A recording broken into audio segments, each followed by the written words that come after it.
Alrighty, what's up, you scumbag motherfuckers? Peter Gilmore here once again for another video right here on Killer of Demons 66 Bang 9. Thank you all for watching. Thank you all for watching. Make sure you like this video, hit that subscribe button down below, and subscribe to all my other channels, which are down there, dude. Down in the description box. And as always, follow me on Facebook. Follow me on Twitter and Instagram. And what's up, Nick? You bitch.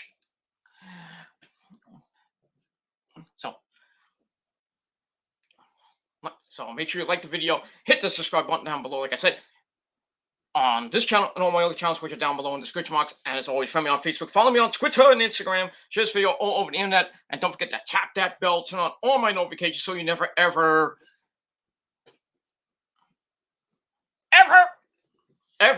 oh baby, ever miss an upload. Because if you do, well, you'll look like a fool. That's all I gotta say about that. And that's it. Excuse me. Choking today. So it is what it is. So like the video, dislike the video. I really don't give a shit what you do, but leave a comment in the chat. And chat room is open. Oh, it's wide open like your girlfriend's legs, but it is what it is. So like the video, dislike the video, comment in the chat or after the video is done. Don't forget to subscribe, hit the bell, follow me on social media, and share the video all over the goddamn place. And that's all I gotta say about that. Alrighty. Alright, got Nick in the chat. Hopefully get a little bit more people, but we'll see. I know it's Saturday, but it's Saturday, and so a lot of people might be out right now, but it's late Saturday afternoon, almost getting close to Saturday night. September the 25th, 2021. I hope everybody had a pretty good day. Great day, I should say. I had a pretty decent day. I went to the city with the missus, and went to New York City to just hang out in the city because just felt like going to New York City today, but it is what it is. And met up with a couple friends and everything. And I'm back now. Rose is taking a nap, but she loves you all, but it is what it is. And that's all I gotta say about it. So I enjoyed myself in New York City, in on this nice. It wasn't too warm, but it was a pretty nice fall day. First full weekend of fall, and the sun is about to go down in about a half hour, about half hour or so. But by the time it gets dark, it'll be like right after 7 o'clock. So it is what it is. So I hope everybody enjoyed the day. Like I said, I had a pretty good day. And as always, Pepsi. You can never go wrong with Pepsi. That's all I gotta say about that. I mean, I drink Pepsi. Zubor drinks his Coke and he drinks his ginger ale. I mean, nothing wrong with ginger ale, but Coke sucks. I'm sorry. And I am the king, by the way. Remember when they had those, those taste tests, and they say which one is Pepsi, which one is Coke, which one is Pepsi, which one is Coke? I always win. Because I know how Pepsi tastes. I know how Coke tastes. I know how honestly cola tastes. Basically, I know what every cola tastes like, but it is what it is. Nick even knows too, so it is what it is. Ain't that right, Nick? We all know Pepsi's better than Coke. And Mountain Dew tastes like piss. Not that I tasted piss, but that's how it kind of, has like really bleh, sugary, tart taste to it, like tang. But I mean, people like Mountain Dew. I mean, it's all right. I mean, that's up to you. I mean, they have so many different flavors of Mountain Dew now. They have like Mountain Dew Red, Mountain Dew Blue, Mountain Dew Green. Oh, not, well, it is green. Mountain Dew Yellow. Well, it is kind of yellow and green, but whatever. But yeah, I'm not a big fan of Mountain Dew. But that's all I gotta say. But real men drink Pepsi. Just want to say that. Real men that don't take steroids. Like Zubair does, but it is what it is. You know, real men who get a lot of pussy and go, oh shit, real men drink Pepsi and get laid on a daily basis. But you drink Coke, you probably don't get that much. Just want to point that out. So drink Pepsi, and and you get the chicks and everything. You get the pussy, and you get your dick sucked for life. So just take it from me. Take it from me. And I don't know if Nick drinks Pepsi, but I don't even Nick. What are you drinking tonight, you asshole? I know you're in another 650 forums, right? I mean, not forums, 650 chats. I mean, live screens right now. But it is what it is. I know you want to on our good friend Otaku's live chat. His open fight night where he's basically destroying. Right now, he's destroying Eric Melendez, that monkey. That I don't know what he is, but it is what it is. But Otaku is a naughty boy. He's a naughty boy, and I think he wants to play hardball with me because he thinks I'm a flip flopper. Otaku wants to think that I'm a flip flopper because I'm friends with him now. I'm kind of not really on the fence. I blocked him again because he wants to come out and basically threaten me. He's like, oh, if you keep this up, you're gonna be like Mike Salim. Yeah, what are you gonna do, Otaku? What are you gonna do? Are you gonna dox me, Otaku? Like, I mean, really? Everybody knows your address. So, I would think, Otaku, you need to stay in your lane because you don't want to fuck with the prophecy again. I mean, you don't want to fuck with anybody on YouTube these days. It is what it is. But especially a guy like me, so because you will get assassinated. Just point it out. But I know Nick's backstage. Okay, but I mean that's your thing, Nick. You want to be backstage. You want to go on a Otaku stream, but it is what it is. I'm not gonna go on his stream. I got better things to do. I'm doing my video right now. How can I go back? Stop what I'm doing and go on his boring stream? I mean, it's like saying I want to go on. Well, I'm not gonna say go on somebody else's stream that does like 600 six streams a day. You know who he is, Mr. Clean. That's like saying I want to go on the bald-headed bastard stream. I'm not gonna go on his crappy stream. Because I know what will happen. He'll block me like a little bitch. So I don't have to go on Otaku's thing. I don't need to go on people's streams and then I go on in a civil manner, and then next thing I know, 600 people are attacking me for no apparent reason. I'm like, what did I do to you? So it is what it is. I'm not going to debate about that because you already know I'm the king of I'm the master of debating. Get it? Master debater. I'm the king of master debating. It is what it is. But yeah, I mean, I don't have to tell Otaku how I feel on his stupid stream. If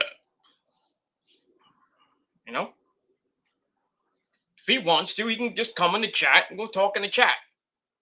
I'm not going to have people on my review. I mean, I would, but I just don't feel like it right now. I mean, someday I might have, but if I have people on my reviews, it's going to last 3-4 hours, and I really don't want to do that with this type of reviews or anything. But I mean, on my regular streams, maybe I'll have people on some once in a while, but not all the time. But it'll just be subs only.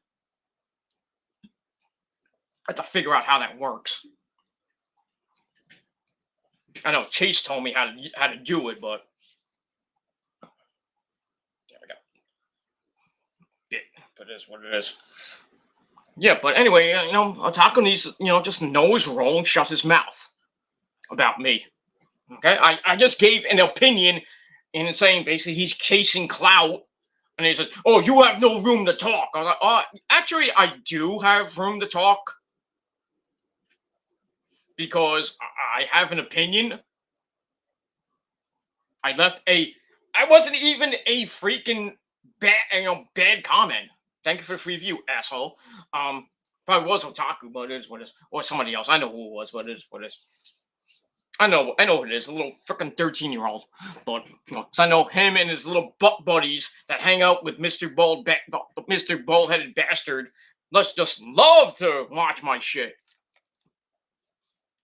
They just love to watch my shit. Nick knows who all those douchebags are because they always love to watch my shit and say, "Oh, you get one guy, you have one person in there, you get this, you have 1,000, you have almost 1,200 subs, and you can't even get 50 people in your room." I don't give a shit how many people I have on my chat. I mean, people want to watch, they'll watch. They don't want to watch, I don't give a shit. I don't care if I have 1,200 subs and only sometimes maybe at most I'll get maybe at most 7 people watching my show. I mean, I don't care. It's my show. I can do whatever the fuck I want. Why are you so obsessed with how many people watch my show? Why don't you do it? You do a live stream and see how many people you get. Probably just around the same amount I get. All right, then shut your fucking mouth before I slap the fucking taste out of it. That's just it. But like I said, I have no problem with Otaku. I just left him a freaking comment saying you're a clout chaser because of what his 2 videos that he did on Issa. Well, not Lisa. Her name is Issa, otherwise known as New York City Demon Diva. Just go to his channel and you can just watch those 2 just 2 videos that he did bashing her and basically chasing clout, wanting attention, and he got it. He got it. He got what he wanted. He got over 1,200 views on the first video, and he's getting up there in the second video now. But still, I mean, let's put it this way: New York City Demon Diva has more subs than him. 14,000 plus subs, and she is on a very well-known website called Wrestling Inc. She contributes to that. So to think that she's just another female YouTuber that talks wrestling and does reactions like Lauren, Luigi, Luigi, PS, whatever, Lauren, we all know who she is, Lauren, Luge. One of the most famous female wrestling shooters out there on YouTube. And I mentioned before on my rant, just go to my rant channel and check out the rant I did on Otaku. Well, talking about this whole situation. It wasn't a rant, it was an opinion video, not a rant. Opinion. Okay? So, but yeah, if Otaku wants to, take my comment and then make, he takes it the wrong way, and then he has the nerve to threaten me, and it's like, "Oh, you're gonna end up like Mike Salim." I'm like, yeah. Well, I'm gonna end up like Mike Salim. I'm gonna do 600 fucking videos on you. No, I'm not gonna be like Mike Salim and stalk your channel, Otaku, and stalk your Twitter and stalk your Instagram. I'll just do the logical thing, which a lot of people should do: block you, and that's what I did. Because you want to talk, you want to act like a dick, then be a dick. Be a dick, okay? Because you treat women like shit. That's why you're, how old is he? 32? 33? Still hasn't even sniffed pussy? Let alone got any pussy. I mean, I'm gonna be 45, and I've had more pussy than the entire YWC, and that's a fact. Nick knows.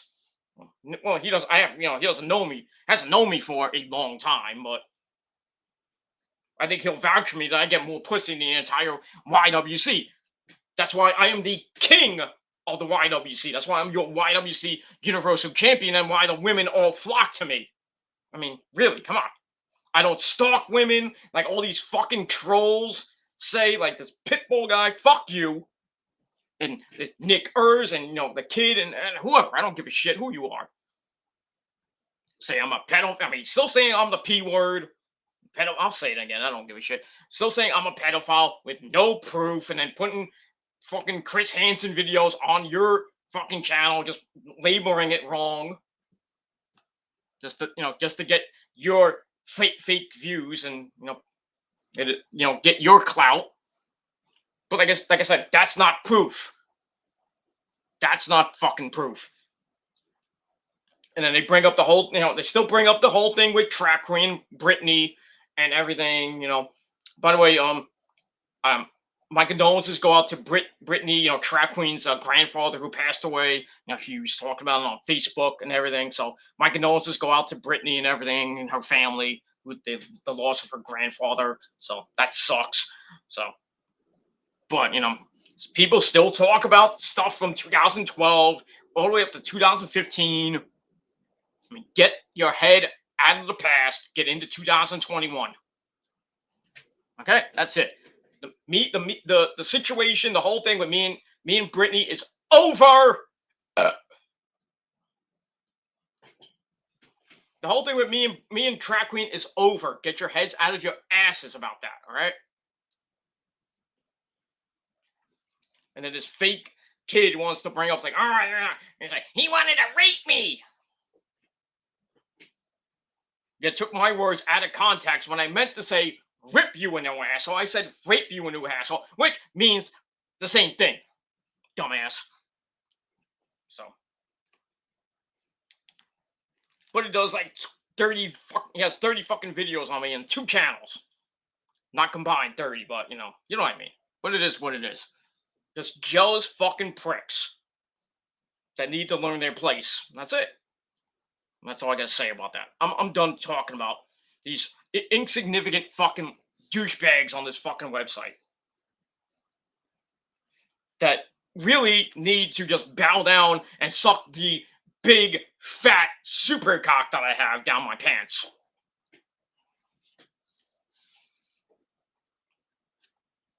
I mean, simple as that. Simple as that. I am your king. I am your universal champion. And like the banner says, you will acknowledge me as your king and the face of this fucking website. So it is what it is. You must acknowledge me. Do it right now. Because I'm not the tribal chief. I'm not going to step on Roman Reigns' toes, but I am your tribal chief of this website. Okay? I just want to say that. I'm your tribal chief. Not Otaku, not JD, not Joe. Even though I'm big. Me and Joe are like, not like that, but you know what I mean. Me and Joe, I'm a big fan of Joe Cronin, who don't know who he is. JD's an egomaniac, but I still have respect for him because he, knows, I'll just say this about JD. He's knowledgeable. He has a lot of subs. He, gets more freaking views than me, more comments than me. I don't really give a shit, but still, he's an egomaniac, first of all. He roots for the fucking Braves, who are about to choke the NL East. Well, still probably, they might even make the playoffs. So, so JD, for the next 9 games, for your sake, don't fucking choke. Okay, sorry to know all the Yankee fans are getting all my goose, saying, "Oh, the Mets were in first place for 114 days, and look what happened." Look, what are you doing today? Losing. losing to the fucking Red Sox. So, fuck you, Yankee fans. It is what it is. You're going to choke too. And you probably won't make the playoffs at this rate. I mean, a lot of Yankee fans are saying, "Oh, we need to at least take 2 or 3 from the Red Sox, and we gotta take at least 2 or 3 from the Toronto Blue Jays, and then worry about Tampa Bay at the end of the season." You better hope you win the next 6 out of 8 games. You better hope, and I hope that Toronto doesn't get hot. Okay. Right now, it's between the Yankees, the Red Sox, and the Toronto Blue Jays to see who gets those wild card spots right now. I mean, that's a great race to have for the next week or so. As far as the National League goes, the only races that matter is the National League East between the Braves and the Phillies right now. I mean, the Phillies are basically, I think they're 1 game out of the playoffs. Well, yeah, 1 game out of the NL East because the Braves have been kind of choking a little bit. They had a suspended game yesterday. I think they're finishing it up today and then doing, today's game. And then the Phillies play the Pirates today. Well, that's that. And the NL West is basically a toss-up between the Giants and the Dodgers are going basically back and forth. I mean, one of those teams, both teams are in the playoffs right now. Just a matter of what seed they get. Will it be the 1st seed or the 4th seed? Doesn't matter. Both teams are going to be in the playoffs and get home field. Well, not home field, but one of them is getting home field. The other one's still going to get home field for the wild card game, and they're probably going to be playing the St. Louis Cardinals, who have won 14 in a row. Holy shit! Where did St. Louis come from? Good Lord! I mean, and then you talk about collapses this year. Besides the Mets' second half collapse, which we all knew, I saw coming. I saw it coming. As soon as the All-Star break came, I was like, oh, I bet you nothing, they're going to collapse. Because they always do it every July, every August, and then September comes, they wake up, it's like, oh, we got to start playing, we need to get to the playoffs, and then by the time it's too late. Right now there's 7 games, there's 7 games out with 8 to play. So they have to win the next 8 games. They have to win 8 in a row and hope the Phillies and the Braves lose out. That's probably not going to happen. But the Phillies have a really easy schedule. Got to finish it with the Pirates, and they got Baltimore. And I think they have Miami after that. So, there's no way the Phillies are going to choke. There is no way. Atlanta probably will choke because they got to finish off with the Padres. Actually, let me get the schedule before we go into wrestling.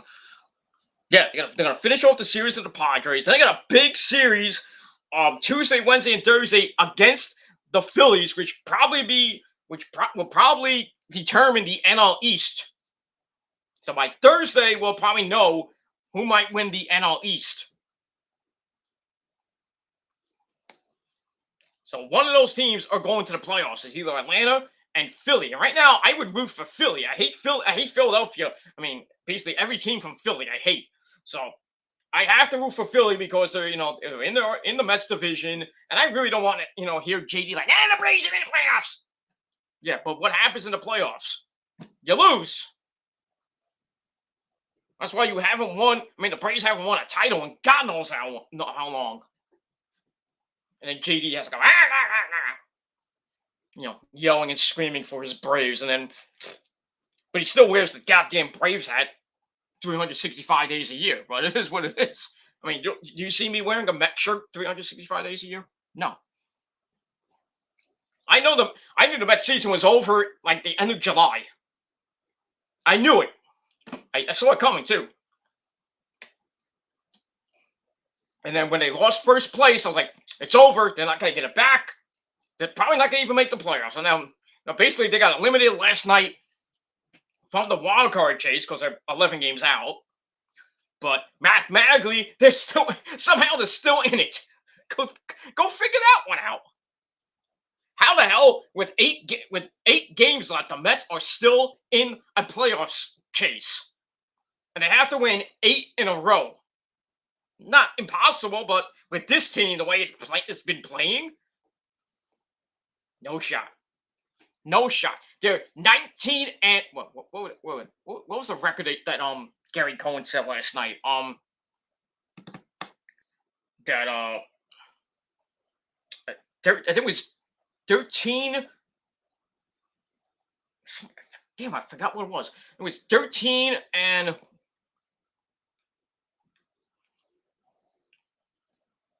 think it was 13 and 25 since July 28th.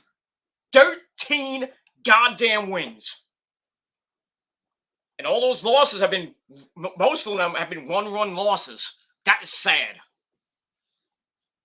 For a team that was in first place for 114 days, for over 3 months. For the first half of the season, they were in first place. They were hitting the ball, and now they just said, I don't want to play no more. And then the fucking douchebag Luis Rojas, who's about to get fired in 8 games by next Sunday, he will be fired. I hope it's at the start of the game. He's fired. You still coach the game, but you're fired. Bye. Take your ass and get out of here. Bring back Carlos Beltran, who should have been the Mets manager, not Luis Rojas. I'm sorry. Cost us too many games with his fucking stupidity. But you have Luis Rojas come out and say, "Oh, we play hard all the time, and it's just this and that, just bullshitting." Just bullshit out of his goddamn mouth. Fucking horrible. Just shut the fuck up, man. See, if you would actually know how to manage and not listen to the analytics and this and that, and if the Mets would have actually, would stay kind of healthy a little bit, with the Grom going out and Syndergaard not even pitching this year, and Peterson going down for the year, and Cheesy going down for the year, and just the bullpen just blowing up, and everybody not hitting, even though basically the only people that actually fucking hit on this team is Alonso and Nimmo. And now Lindor is he was hot. He's kind of cooling down a little bit. And then they get, at the fucking trade deadline, they do nothing except for get one guy. And that's Javi Baez, who strikes out more times than what analogy can I put for that? He strikes out more times than half the YWC strikes out with women. It's sad. Really. It's sad. 2 guys. Really, 2 guys that can actually hit. Nimmo and Alonso. That's your stars for the season. And then, on the pitching side, you had DeGrom, who was great until his injury. Which, he was going. It looked like he was about to win the Cy Young, and probably have the greatest ERA in baseball history. But things happen. It is what it is. He throws too goddamn hard. But it is what it is. It's DeGrom. But and then you have Marcus Stroman, Mr. Jekyll and Hyde himself. Sometimes he's good. Sometimes he's great. And then other times he's just pure shit. Like he was on Tuesday night against Boston. Horrible. Jekyll and Hyde. But at least he's being consistent. And I would re-sign him for at least another year or 2. Bring him back. I would bring him back. Then you have, if they bring back Syndergaard, which I hope they do. I really don't want to see Syndergaard on another team, and he just lights out everybody. So, it is what it is. I'd rather have freaking this is what I would have next season for the Mets rotation. DeGrom, Syndergaard, Stroman, Walker, and then it's a toss-up at number 5. It's either Carrasco, they put or McGill, or maybe Peterson. It's a toss-up for the number 5 guy. But your top 4, DeGrom, Thor, Stroman, I would probably put number 4, Walker. I mean, even though Walker had a good first half and a horrible second half. Horrible. His ERA is higher than my mortgage. McGill is starting to, his ERA is starting to inflate higher than my mortgage. He had a really bad game last night. Horrible. He's just suspect to the home run ball now. I mean, and the pitching is just, it's been up and down. The hitting has been atrocious. Conforto, Conforto's going bye-bye. I'm sorry to say, I like Conforto, former Brooklyn Cyclone. When he gets hot, this team is great. But when he starts sucking ass, and then he gets booed, and he's like, why the fans booing me? Because you suck. You can't hit when it counts, especially in the first half. And then you wake up when it's like July. Wake up in April, you moron. The same thing, for Lindor. People's like, 10 years, $320 million, bust. Yeah, bad first year, bad season. Whoop-de-doo. Whoop-de-doo. What did Derek Jeter do in his first season as a Yankee? What did A-Rod do in his first season as a Yankee? What did Stanton do in his first year as a Yankee? By the way, he didn't do nothing. So, the only person that was actually good in their first season as a Yankee in the last couple of years was Judgy Wudgy. The steroid user, Judgy Wudgy. Well, all the Yankees are steroid users, but it is what it is. It's true. Nick will probably back me up, but it is what it is. Any Met fan will back me up on that. Judge and Stanton use the roids. It's probably almost a proven fact. And Stanton fucking sucked this year. Another injury season. It was just garbage. I don't know how many years he has left with the Yankees. That was a waste of fucking money. I told you. I said from the day he signed with the Yankees, he's going to be a bust. And I was right. Like I am all the time. I'm always right about things. But it is what it is. That's why I'm your tribal chief. So, it is what it is. But anyway, yeah, the Mets season's over. Thank the Lord. And now I turn my focus from the crappy Mets to the crappy Jets, who are about to go 0-3 tomorrow because they're playing the Broncos. Let's go. Broncos. Remember that Simpsons episode? They're in church. And the preacher's like, let's go. And the congregation's like, Broncos. Probably one of my favorite Simpsons episodes when they're in church and talk about the Super Bowl and shit. That's funny. Yeah, but the Jets are going to lose to the Broncos tomorrow. They're not going to lose. They're going to get killed tomorrow. And I got to watch the game at 4 o'clock. Good Lord. Because the real team that actually knows how to win, the Niners, motherfuckers, the Niners are going to show the NFL and show all you motherfuckers what a real team is. Not the Giants, who fucking suck every goddamn year. Yeah, you tell them who sucks, Wrestling Cat. You heard it, what you said. She's like, well, you want to come out? You want to come on and say how much the Giants suck, or you want to just stay on the table? You stay on the table. You want to come over here? Come here, Bobby. No? Come on. Come here. No? Okay. All right, the Wrestling Cat doesn't want to say anything, so it is what it is. So, yeah, Giants have sucked the last couple of years. The last couple of years, they've started 0-3, 0-4. They're going to lose to the Falcons at home tomorrow.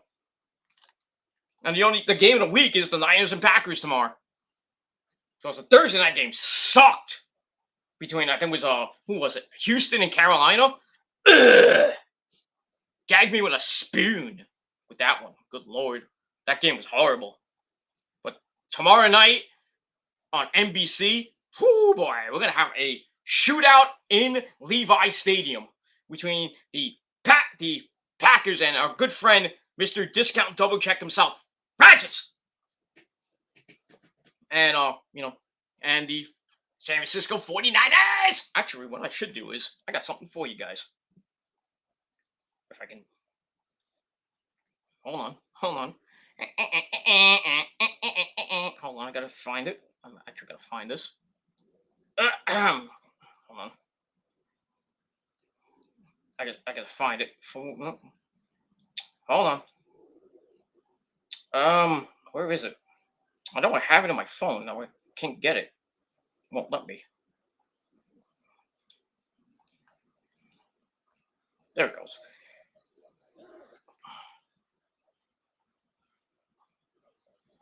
I'm not gonna play it too loud because I know the neighbors are watching. So, but hold on 1 second. Let me see if I can. Let me load it. Hold on. 1 second. I have to wait now. My phone's starting to act up because I have the app with this thing on. Give me 1 second, guys. I'm sorry. Okay, hold on. I think I can get it right now. Hold on. I'm not gonna put it up too much because I don't want to get too loud. But it is what it is. So this is what will happen tomorrow night in Levi Stadium. All day, every day. Like my brother from another mother says. The biggest Niner fan you know. Well, you would know, but it is what it is. And that's all I gotta say. This is all day, every day. What's gonna happen tomorrow against the Packers defense?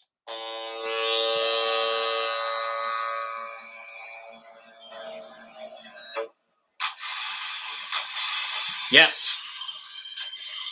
49er fresh, motherfuckers. That's all I gotta say. That's all I gotta say. Niners are gonna put Rodgers in the fucking turf.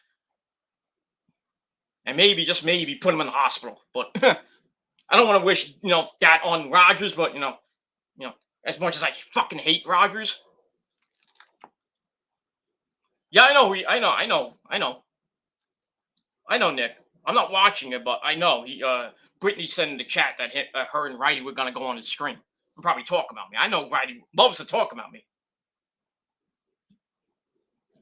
He has a hard on for me. But it is what it is. But that's all I gotta say about that.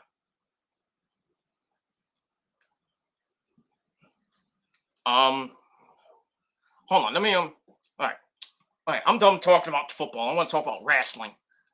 And we'll get to that in a bit. Right. Let's acknowledge. I gotta, since I am your tribal chief, I have to acknowledge my people. So I will do that. All right. Nick says it's Saturday, and almost just about Saturday night. It's starting to get dark now. It's Saturday, and it's sexy time. Yes, it is. The weekend is always time for sexy time. But most of you fuckers ain't getting sexy time this weekend. Just your tribal chief. And to quote Roman, it's like, the YWC is like missionary position every single fucking video. It is. I mean, seriously. The YWC is like missionary position. Everybody's fucking bashing each other. Same fucking thing every fucking video. I mean, it is true. You see, with me, I give you things the way it should be. With facts, and not even analytics. Facts, stats, research, sources, like other people on this website, but, still, I am your tribal chief. But it is what it is. I don't give you the same fucking video every time I'm on this fucking website. Like Joe Cronin doesn't do the same video every fucking thing. JD, the same thing. Fan of YouTube. Double Z, Chase, or whoever. We don't do the same fucking video. We don't come on here 3, 4, 5 times a fucking day doing boring as fuck 2-3 hour streams. You know, with the same goddamn people. You know what I'm talking about. Who obsess over YouTube. You know, who got no other, basically nothing better to do than just, you know, sit at home like just be on YouTube all day or look at naked minors on their phone. Not me. Not me. I got better things to do than you didn't worry about fucking douchebags on YouTube that have really tiny little cocks and no brain. I got better things to do. I got a job. I got a girlfriend. You know, I was out today. I was out in New York City today. I'm not gonna stay home and freaking be on YouTube and worry about what other people think about me, or I mean whoever. I don't really give a shit. Not my place. I don't care. You know, but people think I'm on YouTube 24/7, 365, and that's not true, and you can't prove it. So it is it. It is what it is. Among the other things you can't prove about me. So, like I said, you know, to begin this is what you can do. Bow down, suck it, and acknowledge me. That's all I gotta say about that. All right, we'll move on. Nick's on crap tacos stream. Is he still yelling at Eric, or did he finally kick that loser off? But I digress.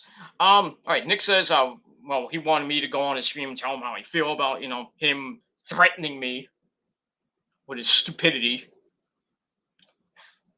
Like I said, it was an opinion. I wasn't bashing him. But if he wants to take it that way, then he can go fuck himself. That's all I gotta say about that. Because, you know, like I said, you know, if he wants to keep doing these videos about, you know, bashing women and getting like 6,000 views or whatever, chasing clout, then that's, you know, that's I mean, that's fine and dandy. I don't give a shit. But, you know, you're gonna bash women that you know, sooner or later it's gonna come back and bite you. Thank you for the free view. That's all I gotta say about that. So I don't care what Otaku has to say. I really don't. I don't care. He will bow down and acknowledge me too. So that's all I gotta say. I already said that. AEW Live was amazing. Yes, we'll get to that. We're gonna get to that. We're gonna get to Rampage GrandSlam. I will do I'm sorry. I will talk about Dynamite GrandSlam, but I'll probably do that tomorrow. Because I got a lot of things to do, but because I want to do this one, and hopefully after this one, I might go straight into my Extreme Rules predictions on my TGC Reborn channel. So after this one is done, I'll probably go right into that one. So you can all come over to my TGC Reborn stream probably after this video, because I want to get it done quickly before you know who comes home. Well, she is home. I don't want her to get up. You know, I want to watch the TV. I want to watch my Netflix show. So why couldn't you just watch it in the bedroom? Oh, that's right. The Netflix is on here. No, I don't have a second PS4. I could hook up the PS3, but I don't know. Maybe I'll do that. So she doesn't have to bother me when I'm doing a video or watching goddamn, you know, wrestling or anything. But it is what it is. But yeah, GrandSlam was I think it was the better of the two shows, to be honest with you. I think Dynamite GrandSlam was better than Rampage. Had better matches. And I don't know what the rating for Rampage was, or Smackdown. I haven't looked on ringsidenews.com yet. I might do it after this video, but we'll see. But Dynamite was great. It should have got a higher rating. I don't understand why they got a 1.27. I mean, I would think the first segment got more than 1.2. I would think the first segment, the first match with Kenny Omega and Bryan Danielson, it was a freaking match of the year. Not of all time, because there's so many we can put up there. But Danielson and Kenny, even though fucking Meltzer gave it 5 stars. It would have been 6. It was at the Tokyo Dome, maybe more than 6. But it is what it is. But that match was awesome. Awesome fucking match. I mean, people were changing their pants in the fucking audience after the fucking match was over. Good Lord, because they were basically, all fucking match. And Danielson almost fucking died after he took that Snapdragon suplex on the ramp. He took it on the edge of the that plastic LED ramp. Ugh. And then he took all those V triggers. How many V triggers did Kenny hit? 5? Dude, we all know Danielson had a history of concussions. I'm surprised if he didn't at least get one in this match. Or he did suffer a concussion in this match. His neck, we had a history, he's had neck problems before. That's what took him out a couple years ago, right after WrestleMania 30. He was out for a little while, but he still did WrestleMania 31. And then after that, we didn't see Bryan for maybe a couple years. Because of the neck thing, his neck. Cliff, my neck, his neck was basically bleh, But, when Kenny hit that move on the ramp, the Snapdragon on the ramp, I was like, oh, Jesus Christ! I cringed. I was like, damn, he's dead! And then I went on Brie Bella's Twitter. I was like, your husband's dead. Not literally dead, but you know what I mean. Because that was scary. That was fucking scary as fuck. I cringed when I saw that. And then the V triggers after that. I was like, oh, this guy's gotta, Kenny's gonna fucking kill this guy. But the match was fucking awesome. And there's gonna be a rematch. Even though Kenny's like, oh, no, there's no rematch. He did Apollo Creed. There's no rematch. But there will be a rematch. And probably will be at Full Gear. And it probably will be an Iron Man match. 60-minute Iron Man match. And it probably, God forbid they do that, an Iron Man match for the title. It might top Okada Kenny 60-minute Iron Man match in Japan a couple years ago. It might top it. But we'll see. But yeah. But like I said, Dynamite was awesome. Fucking awesome. I gave that, I'll give you my rating, but I'll talk about it more in depth probably tomorrow. I gave that a 9 out of 10. I almost gave it 10 out of 10. Almost. But it was great. I know Nick was there for Dynamite and Rampage. He can tell you himself. But it is what it is. I just wish I was there, but I did not have the funds. And plus, it's in Queens, and God knows, first of all, if I went by car, it would take me 5 hours to get out of the parking lot.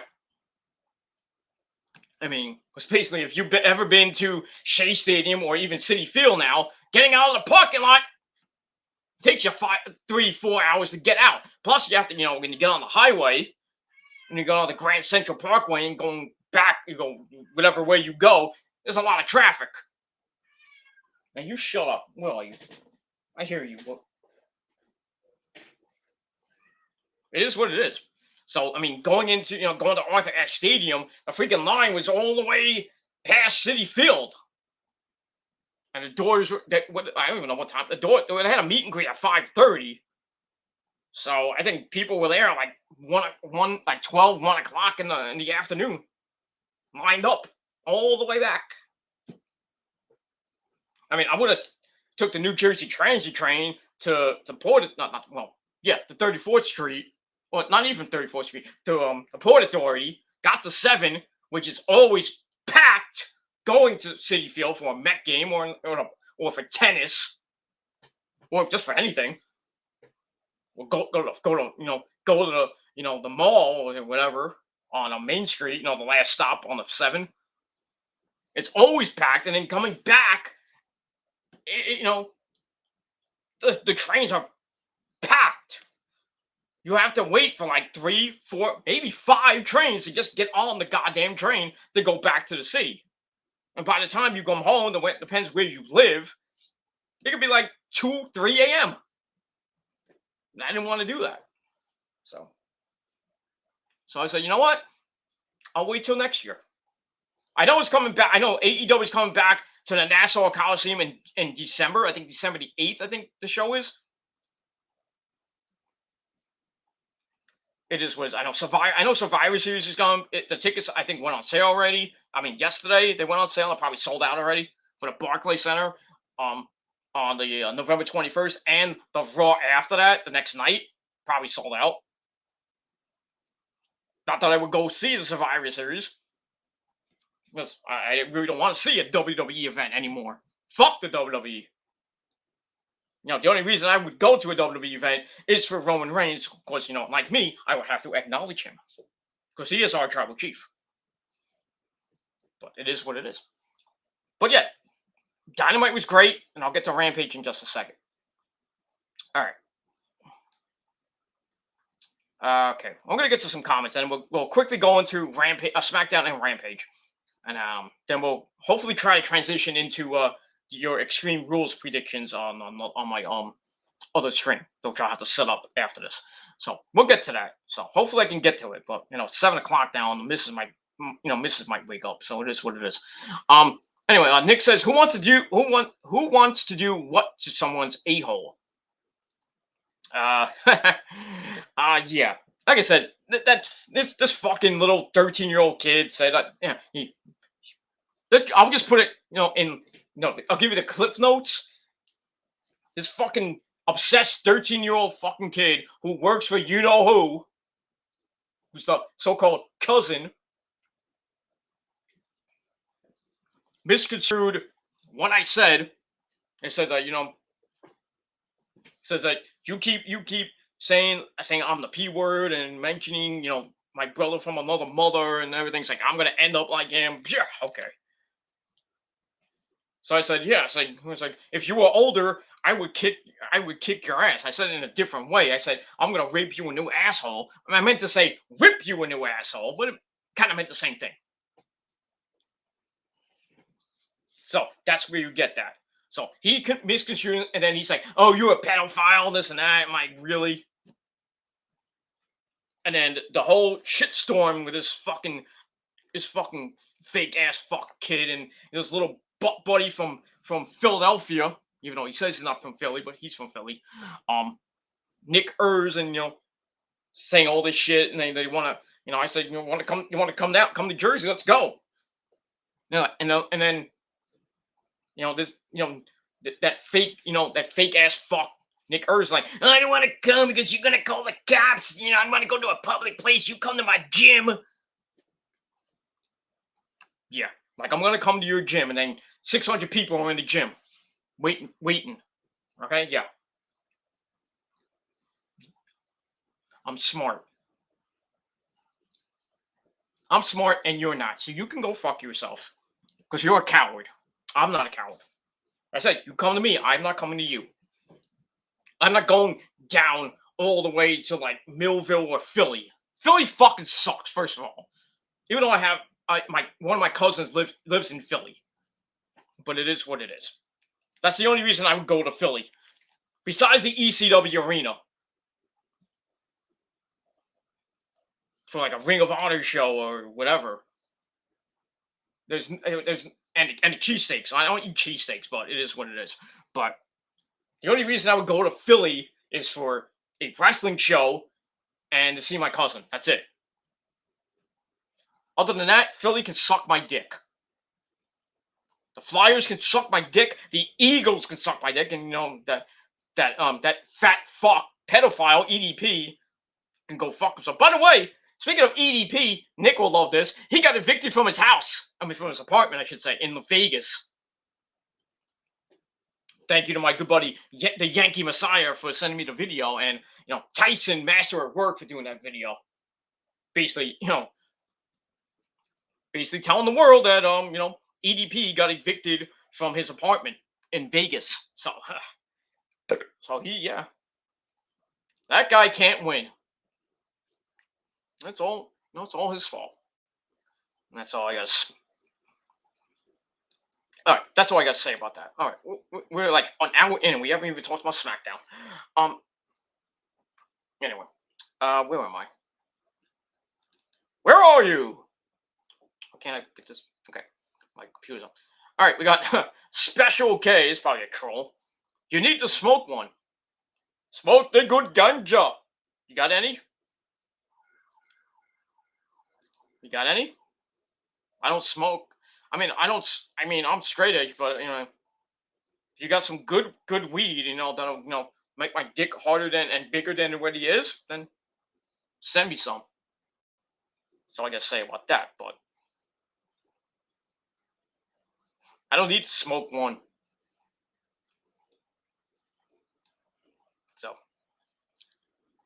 So you can smoke one, but just don't. It is what it is. Like I said, but if you got the industrial strength good weed that'll make you a whole night long, then you can hit me up on Twitter or Instagram and let me know. Maybe I'll buy it, but I'm not gonna buy it from you. You just gotta give it to me. It is what it is. Nick says, whose a-hole's getting raped? Basically all my haters. Basically, it is what it is. They need their a-holes ripped wide open. Because that's what they do. They talk out their ace. Like that. You know how Chris Farley, in what was that movie? I know it was a movie he was in with Adam Sandler. What was it? Damn, there's so many freaking Adam Sandler movies. I can't even think of them. Was it Happy Gilmore? No, it wasn't Happy Gilmore. It was the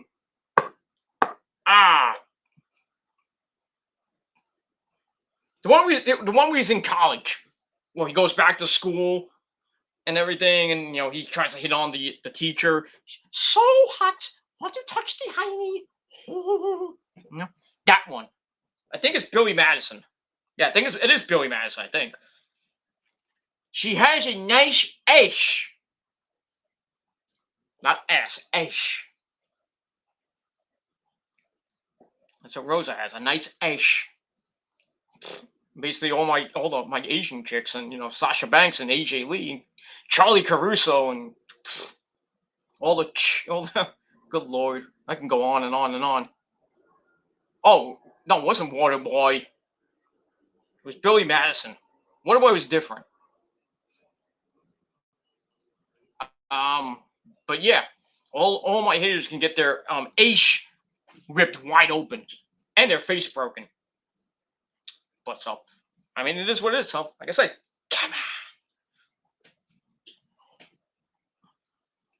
come on, come to Jersey or come to the city. I'll meet you in the city. We'll go somewhere. Go to Central Park or go wherever, and you will acknowledge me. That's all I gotta say about that. And you won't be going back home. You'll be going. You know where be going? You're going down there. That's all I gotta say about that. But who cares? Who cares about the trolls? We won't acknowledge them. Nobody's gonna acknowledge them. Anyway, Nick says, you may be the tribal chef, You meant chief. I'm not the tribal chef. That's another guy. Maybe I would like to be at the top of the WC as Universal Champion one day. You may be, but not anytime soon.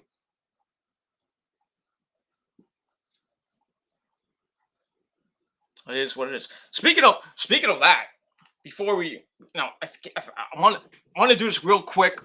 Damn it, I should have put the link in there, but all right, I have it on Discord. By the way, I am on Discord, but I'm not going to give out my my number or anything like that, because I don't want to join your crappy group. But it is what it is. Okay. So anyway, my couple of friends wanted me to do this, so I'm gonna do it. Now, everybody who knows me knows I am the eFed king. Now, we talked about the XWF.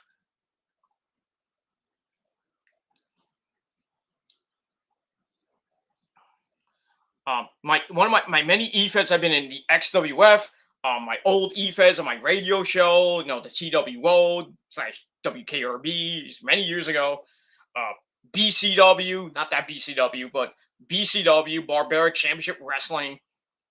SVO, I forgot what the name of it is. The actual name, the acronym for SVO is, I think it's, I forgot what it was, but yeah, been in that. XWF, WGWF, which was short-lived. Back to the XWF, and then I got unceremoniously fired from the pedo fed now, because XWF is now a pedophile fed run by not one but two pedophile lovers. Well, actually three, but it is what it is. But then it wasn't a short-lived revamped version of the new XWF. My good buddy Shane, and John, my good buddy Maddie, and my good buddy Soldier, well, we call him Satan, not that Satan, but Satan. But so I was in that, and then the Fed never got off the ground. So I kind of left that, and I was kind of like saying I don't even want to do eFeds anymore. Not the ones that WJ has, because they're fucking lame as fuck. I'm sorry, WJ, but they're lame as fuck. World Wrestling Testicles, World Wrestling Macaroni, that he has now, which I'm the world champ. Obviously. I'm your tribal chief. I mean, come on. So, it is what it is. Yeah, so, I mean, besides that, I kind of left the eFed world, but, people are getting on my goat on Discord, the remnants, the people that I used to hang out, be in the XWF stuff. Some of the members that were there are now in different feds. So I got an invite to be in one of the another eFed. It's called WC, Wrestling Coalition. I think it's called, yeah, Wrestling Coalition. And if anybody wants to join it, basically get their ass kicked by me if I decide to join, which I'm still kind of on the fence with, because I got other things to do. My job is, I'm so fucking busy, so I have really no time to do promos and RPs and all that shit. But anyway, if you do want to join Wrestling Coalition, I will hold on a second. Gotta get my cursor there. I will put the link to the forums if you want. Let me just write this down. It's Wrestling Coalition.jcinc.net. All right, I'll put it in the chat, so you can go to it. And if it will let me, I actually think it did. Okay, so all right, so let me highlight it. So there it is, right there. WrestlingCoalition.jcinc.net. So you can join it. You can go on the actually it's on Discord as well. I don't want to put that link out because I don't want trolls to invade and start saying shit. So I know who will be doing that, but it is what it, it is what it is, and that's all I gotta say about that. But that's my new soon to be might be soon to be might be my new EFED home, Wrestling Coalition, and I will be your probably the same character I am. I've been, you know, you know, the extreme icon, the man with the super dick, uh, the extreme icon, Peter Gilmore, with the lovely, vivacious, ooh, that ass, Valerie Sky, as we all know who that is. Nick knows who that is. But if you don't know, Rosemary. Old school Rosemary, not new school. Old school. I would have changed it to Daphne out of respect for Daphne, but I don't want to go way back. I don't want to go way back to that Fed. Because way back when I first started e-fedding, I had a character that was I had two different pick bases. I had a pick base of Eric Northman from True Blood, and I had Abyss, and then my manager slash valet slash girlfriend slash wife slash sex goddess was at the time I had I had Velvet. I almost said Velvet Sky, but then I changed it because I wanted it to be more evil. Evil, indeed. So since I was Abyss and Eric Northman, I was like, you know what, Valley Sky, you can't do Valley Sky as an evil character. Can't do that. So I was like, what better way to have an evil character than the late great, God rest her mighty soul, Daphne. So I had that for a few months, and then basically that was it, because I wasn't in that Fed anymore. And that's all I gotta say about that. So, yeah. So, if you want to join a great e-fed on basically on the internet, why did this come up? Get out of here. So, my soon to be new e-fed with a lot of old guys from my old XWF days, and I can guarantee you I'll probably be world champ pretty damn soon. So that's it. WrestlingCoalition.jcinc.net. Tell them Peter Gilman sent you. That's all I gotta say about that. All right. We're gonna move on from that, and where are we?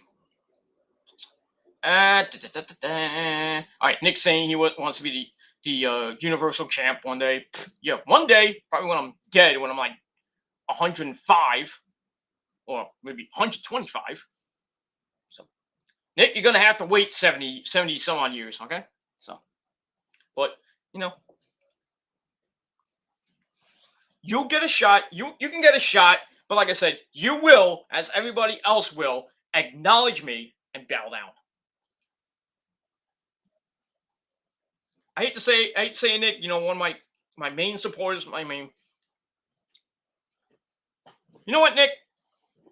you know what, Nick? I hope you're still watching, Nick. This is what I'll do for you, Nick. Since I'm your tribal chief of the WC and basically everything, I'm your universal champion and your tribal chief. This is what I'll do for Nick. Just for Nick only. Well, maybe all these people too. Maybe Chase and Double Z and fan of YouTube. But just for Nick. Nick, you, my friend, are the tribal chief of my streams. You are the tribal chief. Okay? So, everybody else who wants to come in and talk some shit, your little freaking 600 million fake accounts, you want to talk shit on, in videos or anything else, you're going to have to go through me and Nick. So that's all I got to say about that. So Nick is the tribal mod chief, whatever. So Nick is your tribal chief of this stream. That's it. So, by the way, thank you for the free view, kid. Fucking cock. Fucking, not cock. Cock. I know you're watching. I know you're watching. I know who it is. I know. I even know that bald-headed bastard watches my show. I know he does. He stalks. He stalks everybody. He's stalking. He's a stalker. That's what he is. No life, tiny cock stalker with his little butt buddy friends who have a whole ton of sock accounts. Those two people I mentioned, they have sock accounts. You don't see me with a sock account. You don't see me. Because I have, besides this one, 4 other accounts. People say I have 7. People say I have 8 accounts. You can't prove it. So I gotta say about that. So kiss my ass. And if I did have extra accounts, either they're backups, which I don't use anymore, and I rarely go on them, just to fool around. I might go on it just to fool around. But other than that, I don't use it. So that's all I gotta say about that.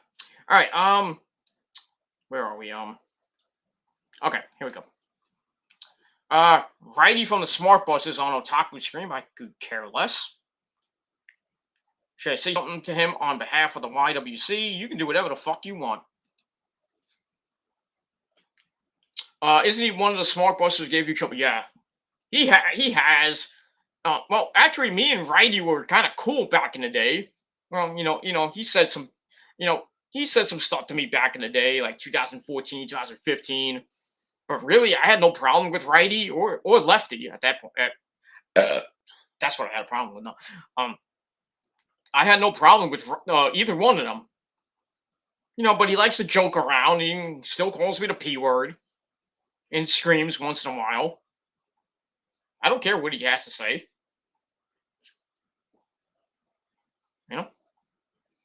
I don't care what Righty has to say. I don't care what Lefty has to say. They're both simps for Britney, so it is what it is. Let them do their own thing. They just won't say it to my face. That's all I gotta say about that. But I don't have a problem with them. Nick says Dynamite was packed. Yeah, 22,000 fans in Arthur Ashe Stadium, packed to the rafters.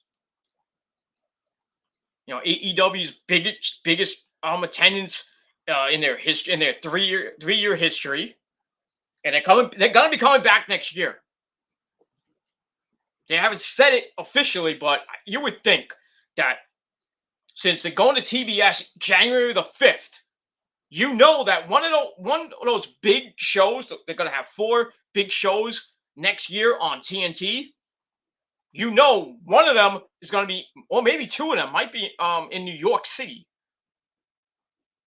And that's probably where one of those special shows they're going to do, the seasonal shows, the big 4 shows they're going to do on TNT. One of them is going to be in New York.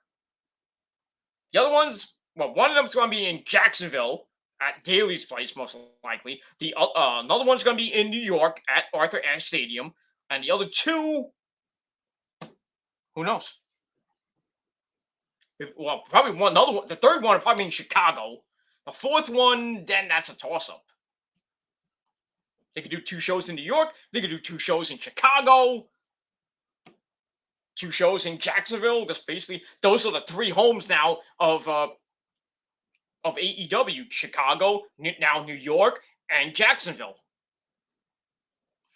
That's it. Those are your top 3 shows for next year on TNT. And they're also going to be in the UK next year to do Dynamite, but also going to be taped because they're not going to be live. Because they're not going to tape, not going to do a live show in the UK at 8 o'clock. Because it'll be 1 a.m. in jolly old England. So, those Dynamite and Rampage will be taped shows. Not going to be live. So, that's it. But they are going to be in the UK next year, and that's kind of cool. AEW is starting to grow. As it grows, through the next, through 2022, they're going back to Chicago, they're going back to New York, maybe going back to Philly, or they're going to Boston. They're going to be in Rochester on Wednesday night for Rampage and Dynamite. So that's good. And then after that, we're gonna start the road to Full Gear, which there goes. I don't know what that was. A motorcycle. Full Gear that I'm hearing is going to be possibly in Minneapolis, Minnesota, on November the 13th, because Rampage is going to be in Minnesota at the Target Center for their for AEW's debut in Minnesota on November the night before, November the 12th. So I would think November the 13th, which it might be the date. It is likely the date for Full Gear. It'll be at the Target Center in Minneapolis, Minnesota. But we'll have to see what happens with that. It was supposed to be in St. Louis, and then they had a conflict because there's a big UFC fight on November the 7th or the 6th in at Madison Square Garden. Then Tony Khan's like, well, we don't want to conflict with the UFC, so we do it we do it the week after, so we don't have a conflict. So it is what it is. That's that. But sucks they're going from St. Louis to Minnesota. Nothing wrong with it, but it is what it is. That's that. But yeah, I mean, I wish I was there with you guys, with you, Nick, and everybody else. But maybe next year, we'll see what happens with that. But I will be there. But hopefully, we'll see. A lot of lines for people getting food and drinks, going to the bathroom and getting merch. Yeah, that's what happens. That's what happens when you go to a show like that at a big place like Madison Square Garden or the Barclays Center or even at the Hammerstein. Not the Hammerstein, Hammerstein. Because as we all know, who owns that place? I'm Kevin Steen, and this is my place. The Hammerstein Ballroom. Since 2010. Well, actually not 2010. 2012. When Ladder War, even before Ladder War 4 came around. Actually, 2011 was the year that Steen made his announcement saying, "No, this is my house now. Not that, this is my house, Hammerstein Ballroom."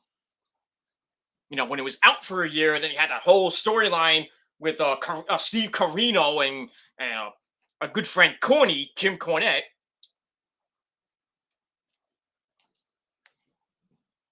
Which led to Final Battle 2011, where he basically killed Jimmy Jacobs. I was at that event, so I remember that well. I actually remember shows before that when he was trying to come back and try to tell Jim Cornette, let me back, and then basically he killed Steve Carino after his match. He came right behind me actually. I didn't even know. I was like, what the fuck? Like somebody blew behind me. I was like, what the fuck? And like I saw it out of the corner of my eye. And he's like going over the barricade. I'm like, what the fuck's this guy?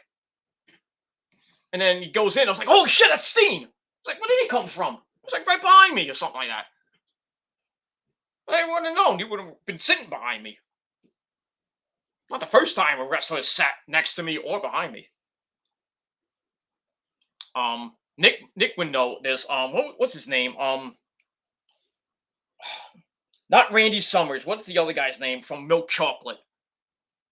Oh, I can't think of his name. Damn it.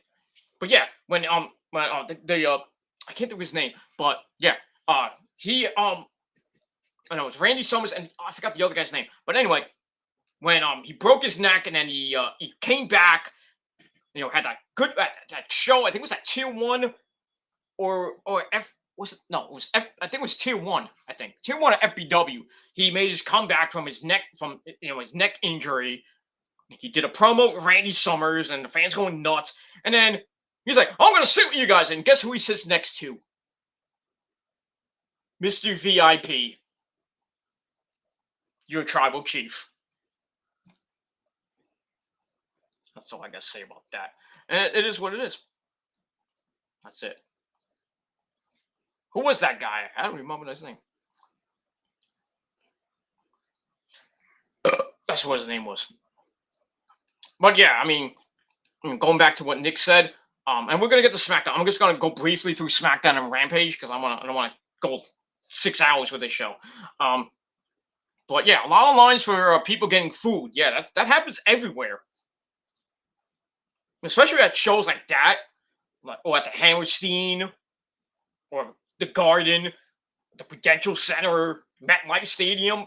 I mean, anywhere you go for a sporting event, there's always a fucking line for the for food, for the merchandise, for the bathroom. I gotta take a shit. I gotta wait on this line.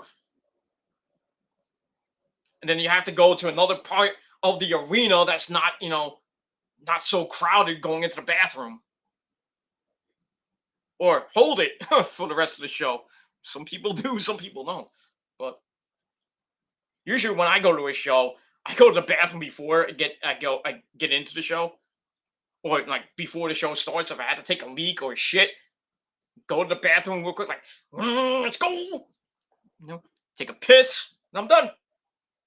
I don't have to worry about but sometimes, you're there for like 3-4 hours, especially at a concert, and you're standing there and you're waiting. You get there, you get in early, you wait for the support band to go on, the first band to go on, or the support band to go on, and then nothing happens in like an hour or two in. You're like, oh shit, I gotta go to the bathroom. I gotta go get a drink because it's so fucking hot in there. It's like, and you're like, I don't want to move because I'll lose my place, and everything.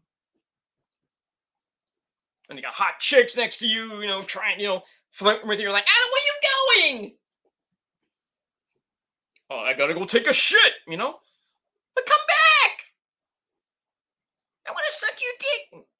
I'm like, I'm not leaving. I'll hold it. Just after the show, you want to suck my dick, you gotta wait because I gotta take a piss. So yeah, I don't think you want to suck my dick after I piss. You know what I mean?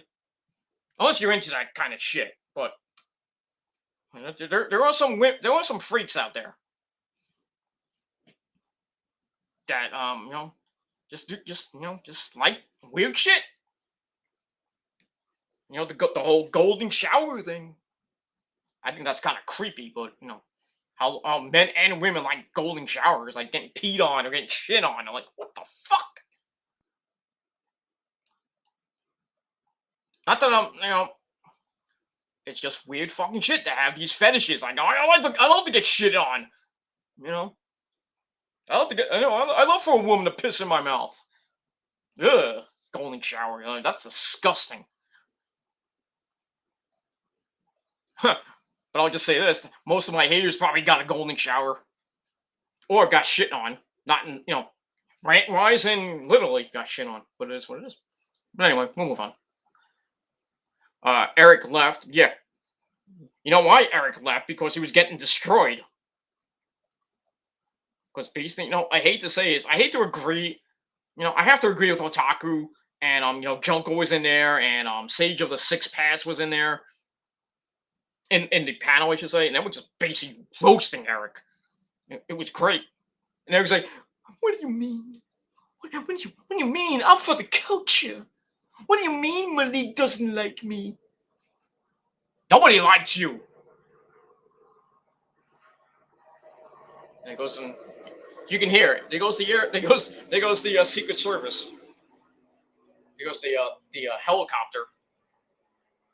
You acknowledge me. No, so I move on. But yeah, fuck Eric. Fuck him. Fuck him. Fuck him. Fuck him. That's all I gotta say about that. Move on. Nick says, "Want me to take care of Special K? I'll block and delete him." Well, he didn't say anything mean, so he just says, "Want to smoke one?" So if he comes back, then you can. If he says shit, anybody, just be on the lookout. Keep your hand on the trigger. That's all I gotta say about that. And move on. We'll move on. What do I know? It was it was Billy Madison with that. She has a nice ash. That's all I gotta say about that. You said you have Discord. Yes, I do. Yes, I do. Just look up Demon Killer 999, Nick. I'm not gonna put the number. Just look up Demon Killer 999, and it has a the avatar. It says, I think it says, what's it say? Keep calm and fuck you or something like that. Just look for it. I'm not gonna put the entire number or anything, but it's Demon Killer 999. That's all I gotta say about that. All right, so got that. All right, so you know what, Nick? After the video, not message me. Oh yeah, message me on Instagram, Nick. Your Discord, and that's all I gotta say about that. Yeah. So this is my my soon to be new eFed Wrestling Collision.jcinc.net. You can register your character and start on one of the shows. And if I decide to jump on, and then you'll have to go through the tribal chief. That's all I gotta say about that. And whoops, we'll move on. All right. Nick says AEW comes to Long Island in December. Yes, December the 8th, I think. I think it's December the. Let me actually check the date. So I always keep my I write things down. Yeah, December the 8th is AEW's Long Island debut at the Nassau Mausoleum in Nassau County, Long Island, where those Icelanders play. Speaking of that, Monday begins preseason hockey. Woohoo! I can't wait. I mean, I don't care about preseason hockey, but I mean, hockey's back. Those Rangers! Yes! So, you might see me at a Ranger game this year. At the Garden, or maybe, well, and most likely, at the Devils game. Devils Rangers coming up. Actually, they got preseason games. I think one's at the Garden and it's one at the Prudential Center. But it is what it is. So yeah, if you're going to the Ranger game this season, maybe you'll see me. Maybe. If not, well, too bad. But yeah, AEW coming to the Nassau Mausoleum on December the 8th for Rampage and Dynamite. So get your tickets when they go on sale, which will probably be pretty damn soon. And it will sell out like in like a minute.